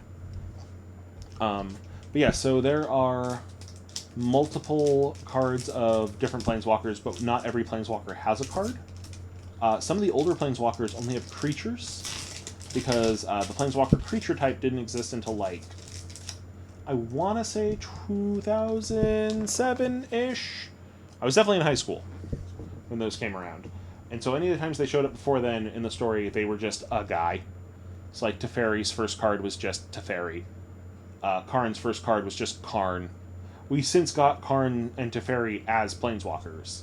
Once that became a creature, once that became a card type, I should say. Oh, we got a Foil Forest. Alright, pulling out the commons. Because while we are short on commons, it's harder to remember which ones we're short on. We already had a Lorehold Command. We needed Infuriate. We needed an Opt. Ooh, Wizened Sen. White for a 2/2 Kithkin Cleric. Kithkin were the original replacement for hobbits in Magic, which the Kithkin were actually replacements for halflings, which themselves were D&D's replacement for hobbits. And starting next year, Magic will have Kithkin and halflings and hobbits, because crossovers. And if I don't get a Lord that cares about all three, I'm gonna be mad. So this one's a Kithkin Lord who cares about Kithkin. So it's a 2/2 that gives all your other Kithkin +1/+1. I'll be honest, I kind of want to make a Kithkin deck. If only because it's really fun to say Kithkin. It sounds like you're saying Kisskin, but with a lisp. There we are. I've been getting some decent list pulls. We've gotten some good rares. We got an art card of Plarg. Who's going to say no to that? I will say I really like that this is the set that branched orcs out into blue. And now they're no longer just the big, dumb, bigger goblins they were originally. Now we have green orcs and black orcs and red orcs and blue orcs that all do things. And the D&D sets gave us a white orc. Y'all can make 5-color orc tribal. Who'd command it? Hell if I know. Probably Morophon, because that's who commands everything in 5 colors that doesn't have its own commander. I really like Lord cards. That's what we call those. That's a Lord card. So, I mean, heck, we opened 2 Lords in our list. We have a Kithkin Lord, and we have a Merfolk Lord right there. Lords are fun. Now, of course, why do we call them Lords? That's because of, was it Goblin Lord? Goblin King, I think, was the Goblin one originally. And there was Lord of Atlantis, who was the Merfolk one. There's a lot of, like, little nicknames in Magic. If you're new, you'll get them eventually. There's a couple I can never remember. I don't remember the name for an active treason type spell. I think it's like Bully or Infuriate. But I always call it an active treason because that's what I was first exposed to. But like a 2/2 for 2 is called a Bear. A 2/2 for 3 is called a Grey Ogre. A 3/3 for 3 is a Centaur or a Courser because of Nessian Courser or Centaur Courser. But those are all slang nicknames. So, like, as much as this Lorehold Apprentice is a bear in card terminology, the way that the card is cared about is as a human and a cleric. Ooh! Hey, we got The Quandrix Dean, Kian, Dean of Substance. 2 and a blue. Sorry, no. 2 and a green. I swear I'm not colorblind. I promise you all I'm not colorblind. Just look at this purple knife to prove I'm not colorblind.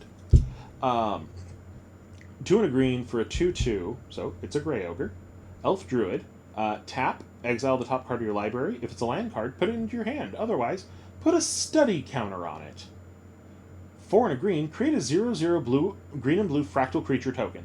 Put a +1/+1 counter on it for each different mana value among non-land cards you own in exile with study counters on them. And then the flip side of her is Imbraham, Dean of Theory, 2 and a blue, for a 3/3 bird wizard with flying. X and a blue, tap, exile the top X cards of your library, and put a study counter on each of them. Then you may put a card you own in exile with a study counter on it into your hand. Now that's kind of nice. Okay, hey, you know what else we got? We got Tanazir Quandrix. This is the Elder Dragon Dean of the Quandrix house, the house that this is the Dean to. So 3 and a green-blue for a 4/4 Elder Dragon with flying and trample, or as we like to call it, Flample. When Tanazir Quandrix enters the battlefield, double the number of +1/+1 counters on target creature you control. When Tanazir Quandrix attacks, you may have the base power and toughness of other creatures you control become equal to Tanazir Quandrix's power and toughness until end of turn. So what this means is, let's say I have this fractal, and let's say this fractal has 2 +1/+1 counters on it. Tanazir comes out, that now has 4 +1/+1 counters, so I have 2 4/4s. But if I attack with Tanazir, I can make the fractal not a 0/0 base, but a 4/4 base. And now I'm swinging in with an 8/8 fractal. That is very, very fun. I get to smash things in the face. We also have an Electrolyze. 1 and a blue-red for an instant deals 2 damage divided as you choose among 1 or 2 targets, and draw a card. That's fun. Got a foil charge through. That's fun. Let's see. I remember asking a question about night and day, and I said whoever's turn it is, they can use a spell to stop night or day from triggering, which I think is correct, but these people want to die on the hill that night and day doesn't trigger. So, crap. Okay. Night and day don't matter until night and day have started. So you have to have a card that tells you it's day or it's night before night and day matter. So if you're playing and it is not night or day, nothing happens. So if you play a werewolf and it has daybound, it becomes day. If you have a spell that is nightbound and you cast it, once it enters the battlefield, it is now night. So once the time of day has been set, whether it be night or day, then if a player casts no spells, it becomes night on the next turn, and that can be either player. Either player can say that I am not casting any spells, it will become night. If it is night, and either player casts 2 spells, it becomes day. So if you cast just 1 spell, nothing changes. If you cast 0 spells, and it is day, it becomes night. If you cast 2 or more, and it is night, it becomes day. So casting a single spell won't change it, and it has to be spells on your turn. So you casting a spell on your opponent's turn will not change it. Now, here's where this gets confusing. The old werewolves didn't care whose turn it was. There's also another problem. There's a card called Immerwolf. This is an old werewolf. It's a wolf. You put it in werewolves because it's in the right colors. It's a 2/2 for 1 and a red and a green. It has Intimidate, which was a fun ability. It was the old version of Menace. Basically, it couldn't be blocked except by artifact creatures and creatures that share a color with Immerwolf. Other wolf and werewolves got +1/+1. It was a werewolf lord. And non-human werewolves can't transform. So if they are on the nightbound side and you play Immerwolf, they will not turn into they will not flip back. But if you kill Immerwolf, then they will immediately flip to the right side. Now, Immerwolf won't stop the daybound side from turning into the nightbound. It'll just stop the nightbound side from turning into the daybound. I've really been wanting to build a werewolf deck. I finally got the commander for it. I'm looking forward to it.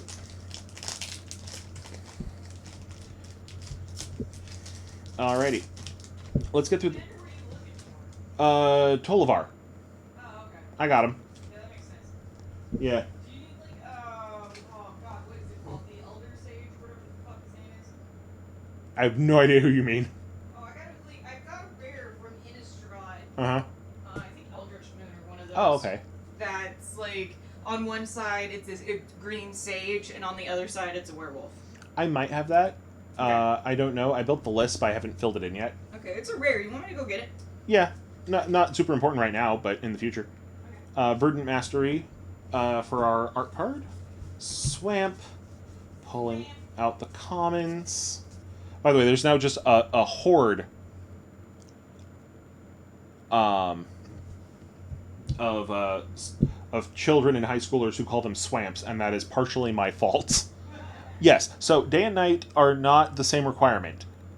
Night requires no spells when it is day. Day requires 2 or more spells when it is night. Now, to make it confusing, I also play Eternal, which has another thing called day and night, and I will sometimes get them confused. I'll go like, it's night, so I get to draw a card. No, that's Eternal. Damn it!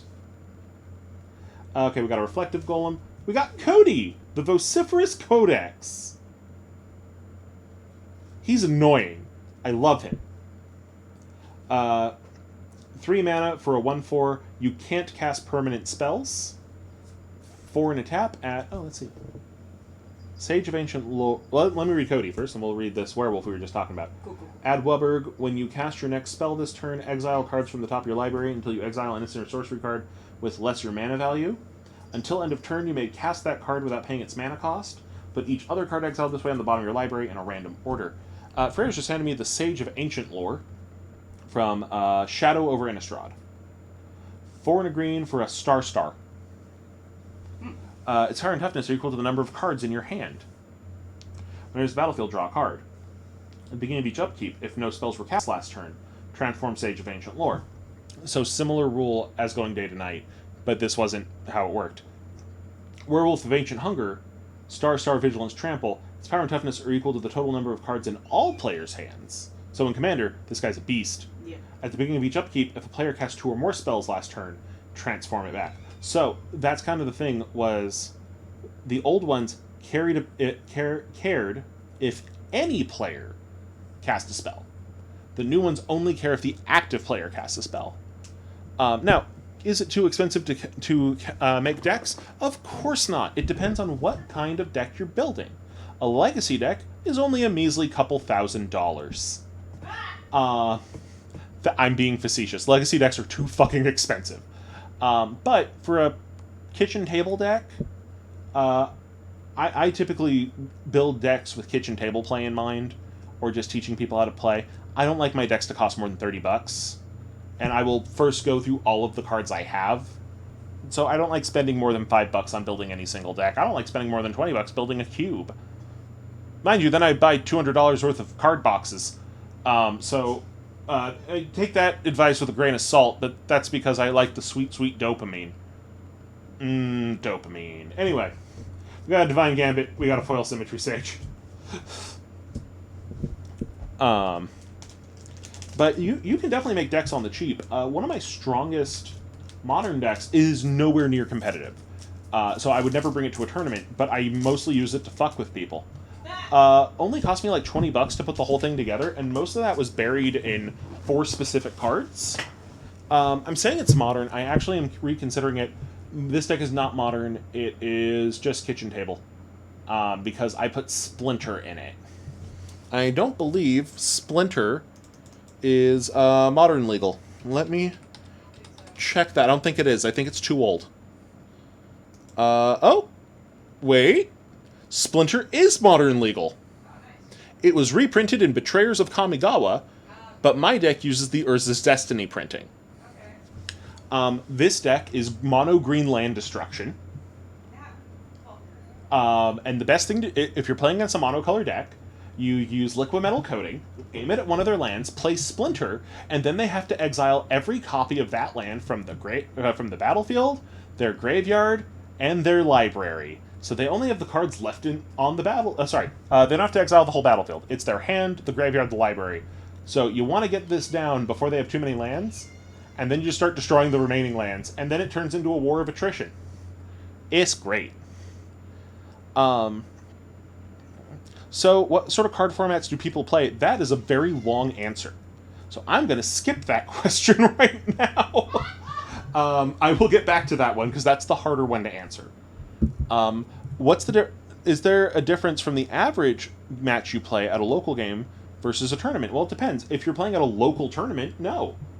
The first thing you want to realize is when you are playing at your friendly local game store, you are still in a competitive environment. However, this will be somewhat more relaxed than it would be at, say, a Grand Prix or the Pro Tour, which are both pale imitations of what they formerly were. However, try to take it seriously, but be a good sportsman. Don't focus purely on crushing your opponent. Don't get too much into the head games. Nobody likes that guy.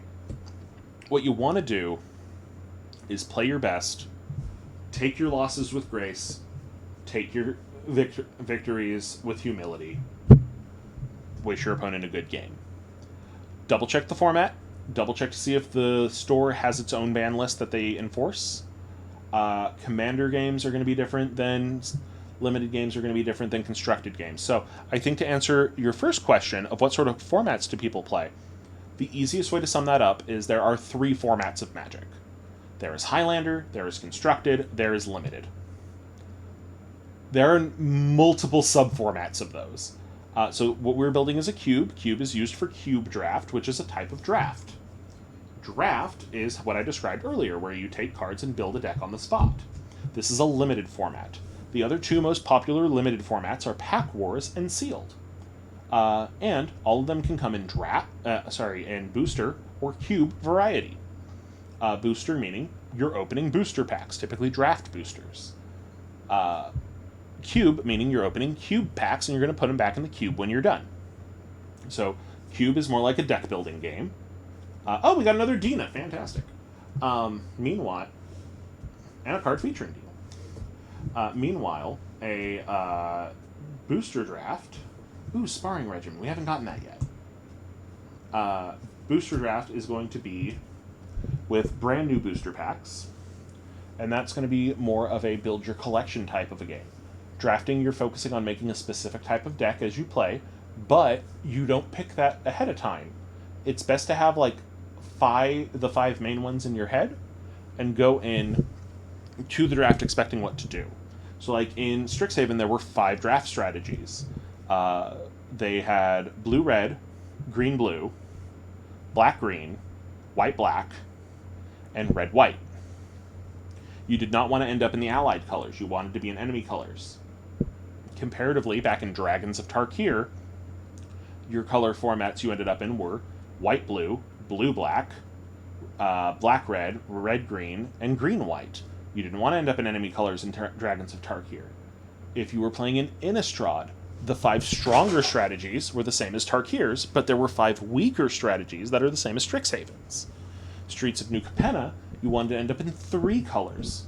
You wanted to end up in green, white, blue, or white, blue, black, or blue, black, red, or black, red, green, or red, green, white. Hey, don't beat up on Breaker just because I'm taking my time getting out of my chair. With a draft or a sealed, you want to know what you're getting into. But you have to be ready on the fly. Now, constructed, you bring your own deck, and typically that deck's going to be 60 cards. And you can typically have up to 3 copies of any single card in the deck, except for basic lands, which you can have as many as you want. And that one, you're going to want to go off of, are we doing Legacy, Vintage, Modern, Pioneer, or Standard. So Standard is only the last 2 years of cards. The year resets in fall. So right now, Standard is Dominaria United. And I want to say Streets of New Capenna, Kamigawa Neon Dynasty, Innistrad Crimson Vow, and Innistrad Midnight Hunt. And then in November, we will be adding Brothers War to Standard. Pioneer is everything from Return to Ravnica onward. Modern is everything from Mirrodin onward. Vintage is everything from before 8th edition. 8th edition's right before Mirrodin, so 8th edition onward is Modern. I just always count it from Mirrodin. Meanwhile, before that is Vintage, and then Legacy is everything. Everything. Then you have Highlander, and Highlander is like Constructed, except you can only have one of each card. And the main formats of Highlander are going to be traditional Highlander, which nobody plays. Nice. Elder Dragon Highlander, which is Commander. Oathbreaker, which is similar. And Canadian Highlander. The Canadian Highlander is the legacy of Highlanders. If you want to see broken decks, Legacy and... Vintage has no ban list. It has a restricted list. You're allowed one copy of those. Canadian Highlander has a points list, so your deck can't go above a certain number of points. I believe it's 10. And almost every card is 0, but the broken cards have point values. Legacy's full of broken decks. Modern's full of broken decks. Pioneer is actually pretty healthy. Standard is surprisingly healthy, but it's a little watered down right now. I find Standard's normally best around January. That's just me. Because at that point you have 6 sets in it. I don't really play Standard anymore, though, just because it gets expensive. But yeah, if you want to find out what your... Well, you don't have a local game store. Find out if you have a local game store. And if they do, find out what formats they play. There's also Spell Table. You can play online with Spell Table. And this is actually also my Spell Table setup. And then you got to find a game. Hey, we got to Revitalize. And we got a Dragon's Guard Elite. That's fun. And Plumb the Forbidden. And we're down to 4 packs, but I need to go help with a cat problem. So 1 second, I will be right back. And we're back. There was a cat feeding emergency. The emergency was the cats needed to be fed. And yeah. The dog got out of his bath right at the same moment. That happens. Yeah, so Legacy is full of broken decks. There's also Pauper out of the constructed formats. Before we get too deep in the weeds on the Highlanders, there's also Pauper. Pauper is Legacy, but commons only. And that one also has broken decks, but those broken decks are way cheaper because they're all commons. Now, does that mean that some people don't still spend hundreds of dollars on a deck? No, they will, but it's because they want to get it foiled out, or they want to get special prints. Cool things like that. The dramatic finale. That should have been the last pack, man. Should have been the last pack. Another Whirlwind Denial. Foil Silver Quill Apprentice, sure. Anyway, for the Highlander formats, you have traditional Highlander, you have Canadian Highlander, which has its points, you have Commander and Oathbreaker, and those ones are going to be the most popular ones. I would actually argue that Canadian Highlander is probably more popular than Oathbreaker now. But Oathbreaker is 60 cards, you only get one of each except for basics. And it's very similar to Brawl on Arena. So 100 card Brawl is very similar to Commander. Commander you can use basically anything, but you have to have a legendary creature, and any colors on that creature are the only colors you can use in your deck. Comparatively, Oathbreaker is the same, but with Planeswalkers. Now, the fun part with Commander and with Oathbreaker is that your Commander or your Oathbreaker, so that creature or that Planeswalker, exist in the command zone, and your opponents can always see it, but you can cast it from the command zone.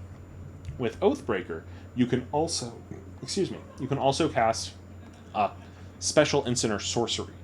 Anytime you cast a spell out of the command zone, it comes with a rider. If the next time it goes to the command zone, you add 2 generic mana to its cost. Okay, so that's Emergent Sequence. Got a Swamp. Got a containment breach. Pulling out all of these. We have a show of confidence. Another Silver Quill Apprentice. The Vine Glimmer Snarl. Is this the one we... No, we needed the Necroblossom. We needed the Necroblossom Snarl. Darn it. Oh, we got a Simon Blood. We got a Foil Mascot Interception. That's fun. So Sign Blood, very, very fun card. Target player draws 2 cards, loses 2 life. You could use this to draw cards. But in a pinch, this is a direct damage spell. It's very fun for that. Also, hey, everyone who has a subscription, you're here, and not the other people, because Twitch decided to run an ad right now. So, yeah. We're just going to chill here. Should we call the other people names? Should we call them, like, peons? Is that a name we still use? Plebeians? Nah, we don't want to be like that. We don't want to be classist. Unless it's, again, those darn fighters. So we're all wizards here. That's not true. I'm mostly joking. The way I'm reading the chat is I'm running Twitch on my PlayStation. Because due to budget constraints, that's actually not what it is. Due to budget... so here's what happened. Bought my wife a computer back at the beginning of the pandemic. She wanted to play some games. We tried to give her my old graphics card, and her computer couldn't handle it. But my new graphics card could fit in her computer, so I gave her the new graphics card. Forgetting that my old graphics card, the main reason for my upgrade was I wanted a second HDMI slot. So I no longer have the ability to have 2 monitors. She does. She has 2 monitors. I look over in the office with jealousy every day at her 2 monitors. Especially since her second monitor is my old second monitor.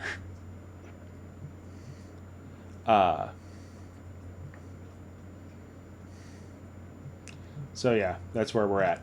Now, of course, because of this, I have to run it on my PlayStation, which does tell me when ads are running, at the very least. And that's how I can read the chat. Now, I do like that they will run ads for my channel. It does help us out. It gives us money. Not a lot of money, but some money. And so ad blockers, of course, do hurt us. Now, I could use DP, but that would require me to have a monitor that accepts it, and for me to remember to buy a DP cable. Oh my. Speaking of my wife, she has just walked into the room. She was washing the dog, and the dog apparently wanted to wash her back. Alright, so we have Exus as our art card. We have a Island. Got another Quintorius. Sure.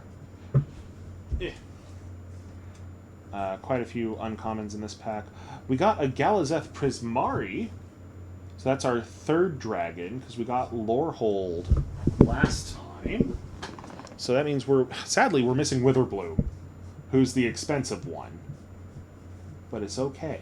Everything's going to be... Oh, we already had a Galazeth. I've been meaning to make a deck with Galazeth anyway, so it could be worse. I'm hoping that last pack has a Witherbloom in it. And I believe I already had a Laurel in my private collection. So we got a Galazeth Prismari. He's fun.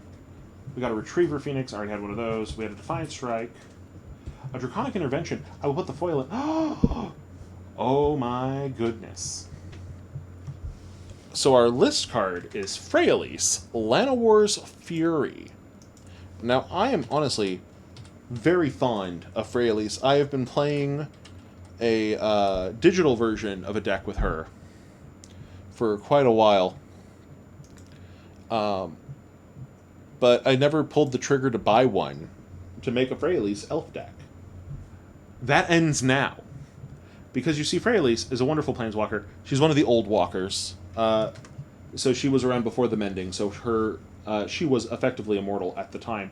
I want to say she died during the mending. I think she died during the mending. So 3 and a green, for a 3 loyalty Freyalise Planeswalker. +2, put a 1/1 green elf druid creature token onto the battlefield with tap, add green to your mana pool. Now it would just say tap, add green. -2, destroy target artifact or enchantment. -6, draw a card for each green creature you control. And this last little line, Freyalise, Llanowar's Fury, can be your commander. This is what makes her special. Because I know I just told you that Commander gets creatures and Oathbreaker gets Planeswalkers. There are some Planeswalkers who can be your commander in Commander. Freyalise is one of those. I'm very happy to pull this Freyalise, if for no other reason. I mean, don't get me wrong, she's not the most expensive card we've pulled. I want to say that is still... I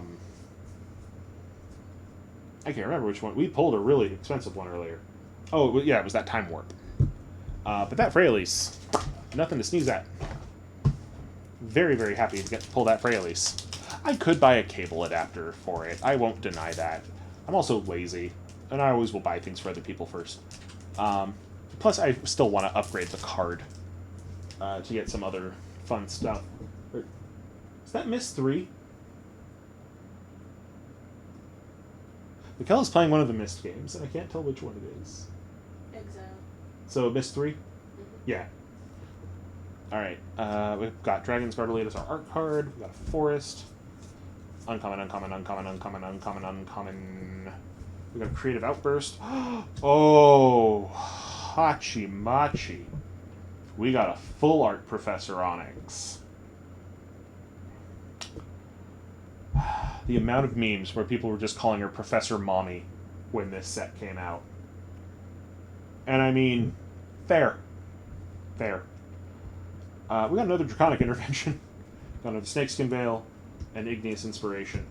You know, not the worst way to end a box. Again, I was really hoping for Bellatrix Witherbloom, but I'll take a full art Professor Onyx. Professor Onyx, of course, being Liliana in the least convincing disguise ever. It's like, what? I'm not famous Black Planeswalker Liliana Vess. I'm Professor Onyx. Sure you are, sweetie. Sure you are. This is one level above I'm not Homer, I'm Guy Incognito. Except that one's not fair, because Guy Incognito is not Homer Simpson. That was the whole joke.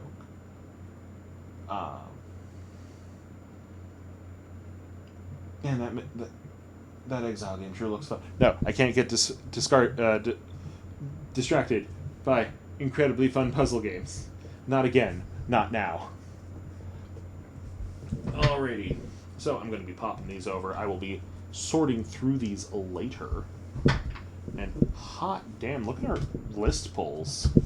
Like, these three right here are decks I've been wanting to build.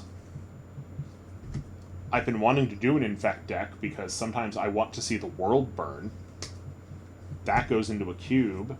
And I mean, I'm not saying anything bad against these. Skull Clamp is a sacrifice staple for a reason. But like, damn. We didn't do bad on this box.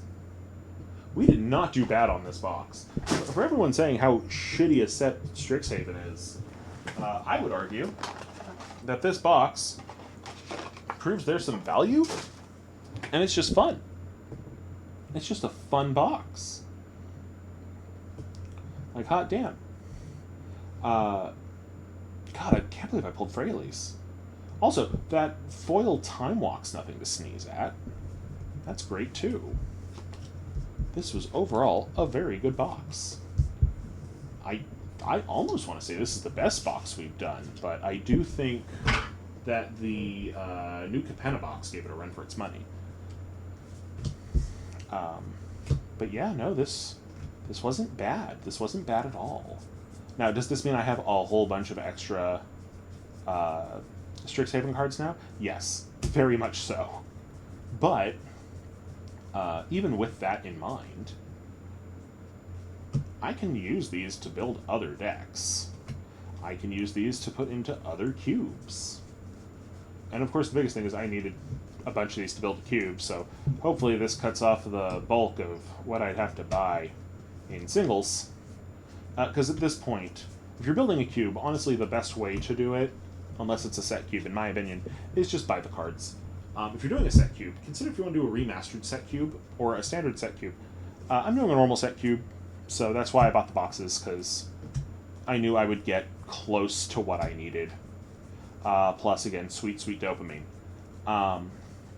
But if you are the sort to be like, oh, I want to save money, then don't buy a box. Find what you would need to whittle the cube down to avoid all of the expensive cards, and then just buy those, and then play that. Tim, another one of the friends I have not seen in years because of the Panini, who he's over at Beacon of Creation, a wonderful Magic Design podcast, which you should be listening to if you want to know more about Magic Design. Yeah. Okay. The Pizza Parlor. The Backstreet Boys reunion tour.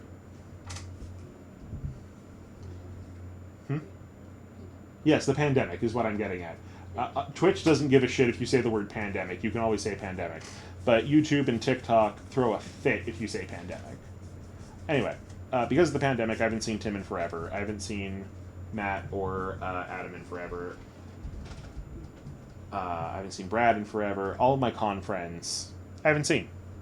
3 of those, by the way, are on Beacon of Creation. Matt isn't. He's just a guy. But I also miss him. I miss him as much as the others. I mean, they talk about the game design aspect of it, not so much the art design. But we probably shouldn't be letting Wes do that.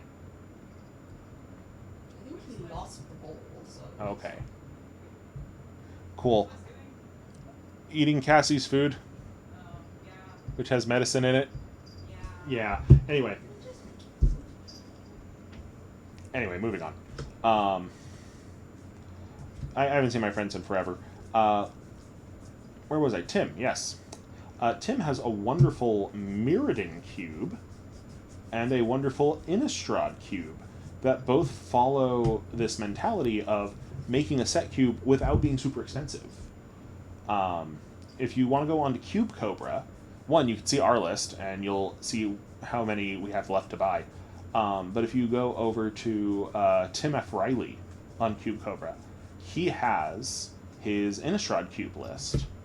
And in fact, hold up, I'm going to pull it up so y'all can see it, because it's a good cube list. Heck yeah, let me pull up Tim's cube. My profile. I'm going to window share with y'all. That's not the right button.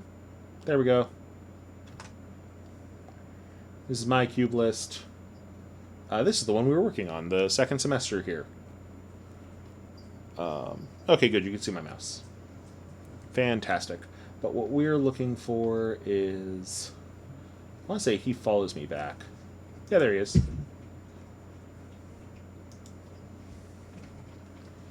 And let's see here. There's his double block, but Innistrad block is what we're looking for. This is his Innistrad block cube. You can buy his cube, like your own copy of it, for $70. It costs less to buy this 450 budget set cube than it does to buy a brand new box of a new set. The Mirrodin one is $224, which is still cheaper than a box of Mirrodin. But yeah, he has all of these, and then there's the Innistrad Plus cube, which is a little bit more expensive. This is the one I really like. Yeah, shout out to Tim, because this Innistrad cube is what inspired me to do my Strixhaven cube that we were putting together just now. Of course, his is budget. Mine is not. Mine looks at the word budget and goes, wait, save money? That doesn't seem right. So, like, that's kind of the big difference there, of course. But no, if you want to get into cubing, you can make a set cube, steal Tim's lists, and use them with your friends. Very, very fun lists.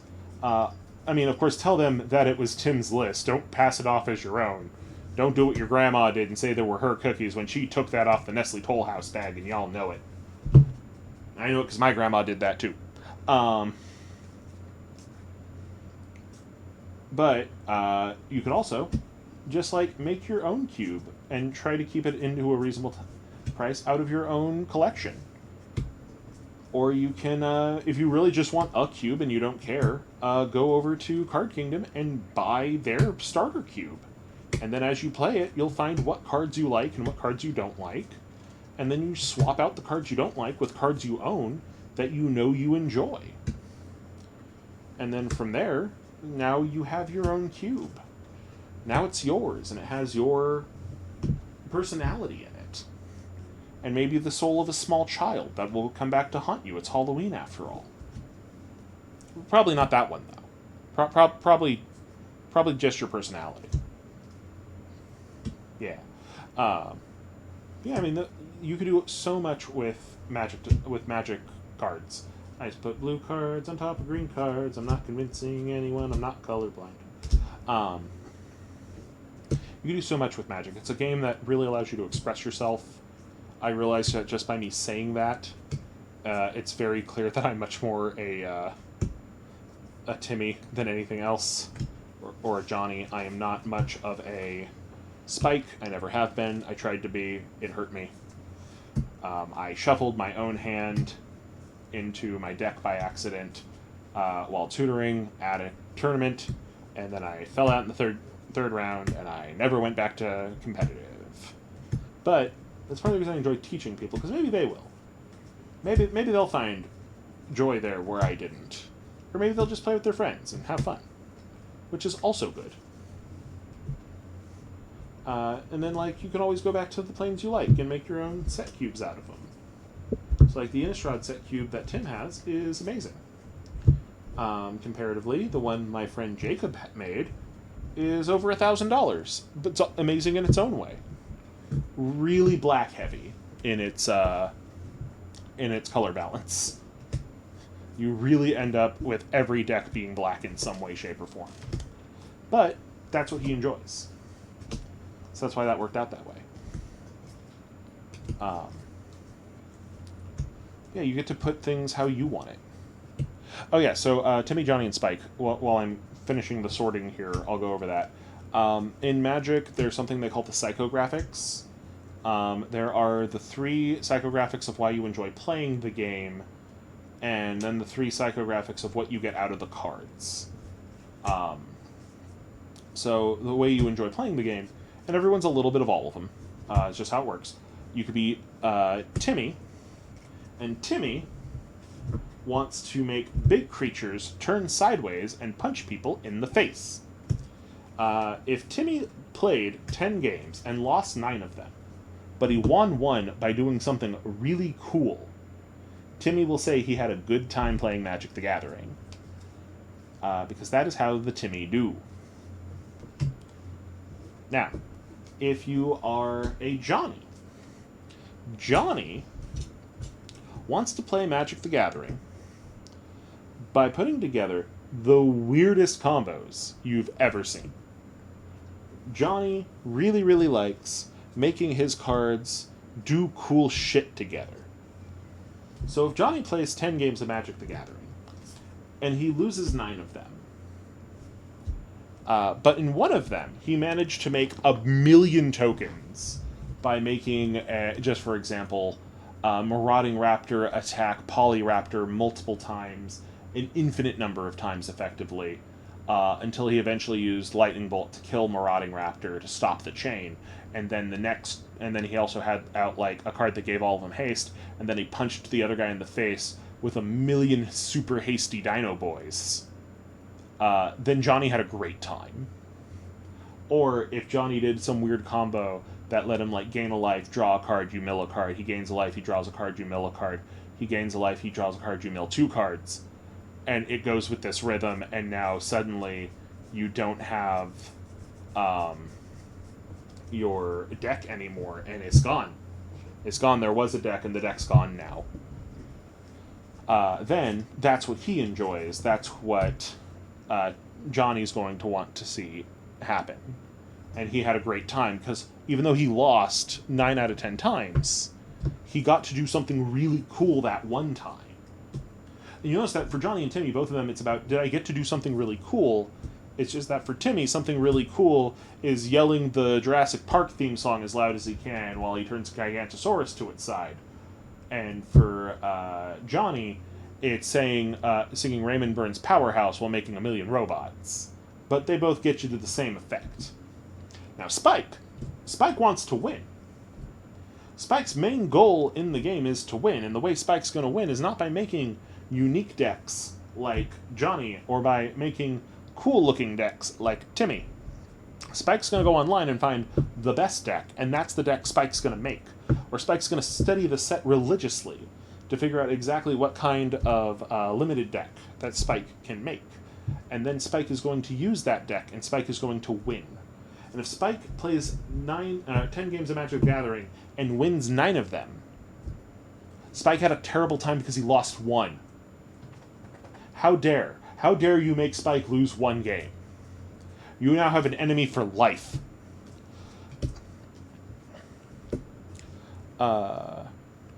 Yeah, so like you like edgy black badass cards that do edgy death type stuff and do vampire stuff, and then kill your enemies mercilessly with your edgy cards. That's Timmy. That's edgy Timmy as opposed to smashy Timmy. There's a little bit of Johnny in there, but for the most part, it's not about winning. It's about doing cool stuff, right? And Timmy and Johnny, they want to do cool stuff. They want to be cool guys, right?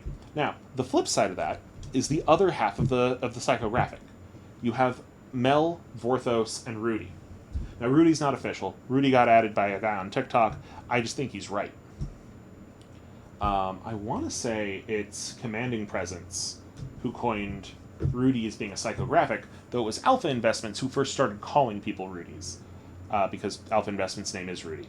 So, if you are a Vorthos, you want the story of the cards. You want the cards to tell a cohesive story together. You're the sort of person who would buy 2 boxes to make a set cube. I'm a bit of a Vorthos. Now, a Mel, or a Melvin, or a Melanie, some sort of Mel, Mel cares about making... yeah. So, if you have Mel cares about how the cards interact. Now, this sounds a little bit like Johnny. Johnny wants the cards to do cool combos. Mel's and Johnny's tend to overlap. Mel looks at a card and goes like, oh, this is a bird and it has flying, that works. But why does this one have menace? Oh, it has menace because of such and such. Look at how this interacts. This is a very evasive creature. That's really cool to me. Mel likes that. Rudy cares how much the card is worth, and that's the end of where Rudy cares. Now, like, almost every Magic player cares about the cost of their cards a little bit. So it's not fair to say that everyone who cares about the cost of the cards is Rudy. But the person who only cares about their the cost of their cards and doesn't care about how well they are played, or if they are ever used, or what decks they go in, that's a Rudy. They are purely there to collect. And I think the biggest thing is going to come up when you look at the reserve list. Typically, Vorthoses will look at the reserve list and go, this shouldn't be here, but we also shouldn't just be freely reprinting these cards unless they make sense for the story. And then a Mel is going to look and go like, we shouldn't be reprinting these cards unless they make sense for the set. And then Rudy's going to look at the reserve list and go, we shouldn't be reprinting these cards at all because then they'll lose value. So if you're playing for fun, you are not a Rudy, you are not a Spike. If you're playing to win and you're getting over 50%, you're still happy, you're not a Spike. Everyone has a little bit of Spike in them, but you're not giving into your spiky tendencies. You're playing for fun is the essence of every player. Every player, except for like the strictest of Rudies, want to play the game. And they want to have fun playing the game. And even some Rudies want to play the game. They just don't want to play with their expensive cards. How dare you? But that is where the psychographics lie. So, like, for me, I built this so that my little Timmy heart, my little Johnny heart, could have fun pretending to be wizards at a wizard school. I'm going to be building up this cube. Once it's all ready, I'll have a cube draft at some point in the future. Probably get a couple of other folks in to join us with that. It'll be fun. Yeah, it'll be great. For right now, though, I have to go take care of a few things. I will see how I'm feeling. I do want to stream some Planet Crafter in the near future, which wouldn't be a Magic stream. It'd be something else. And I'll probably post some updates on this and on the Pokemon Cube over on TikTok. I've been talking about the Pokemon Cube on my Twitter. I'm also Alchemy Prime over there. If you can, make sure you're following me on TikTok. You're following me on YouTube. You're following the replay channel on YouTube. And of course, hit the like button if you're over on YouTube. If you're here on Twitch, giving us follows, giving us subs, that always helps, because that gives us the ability to put more money towards this, because it does cost money to do things like get new cameras. I admittedly have not set up the new camera for the cards yet, but the new face cam came in, and I am looking forward to using that when I stream Planet Crafter. But yeah, there is a monetary element. With your support, it makes it easier for us to do that. But just watching already helps us, so thank you for that. Hope you all have a great afternoon. You have a good evening at this point. Y'all enjoy your evenings. Make sure you support your friendly local game stores. And tip your waitresses. See y'all later.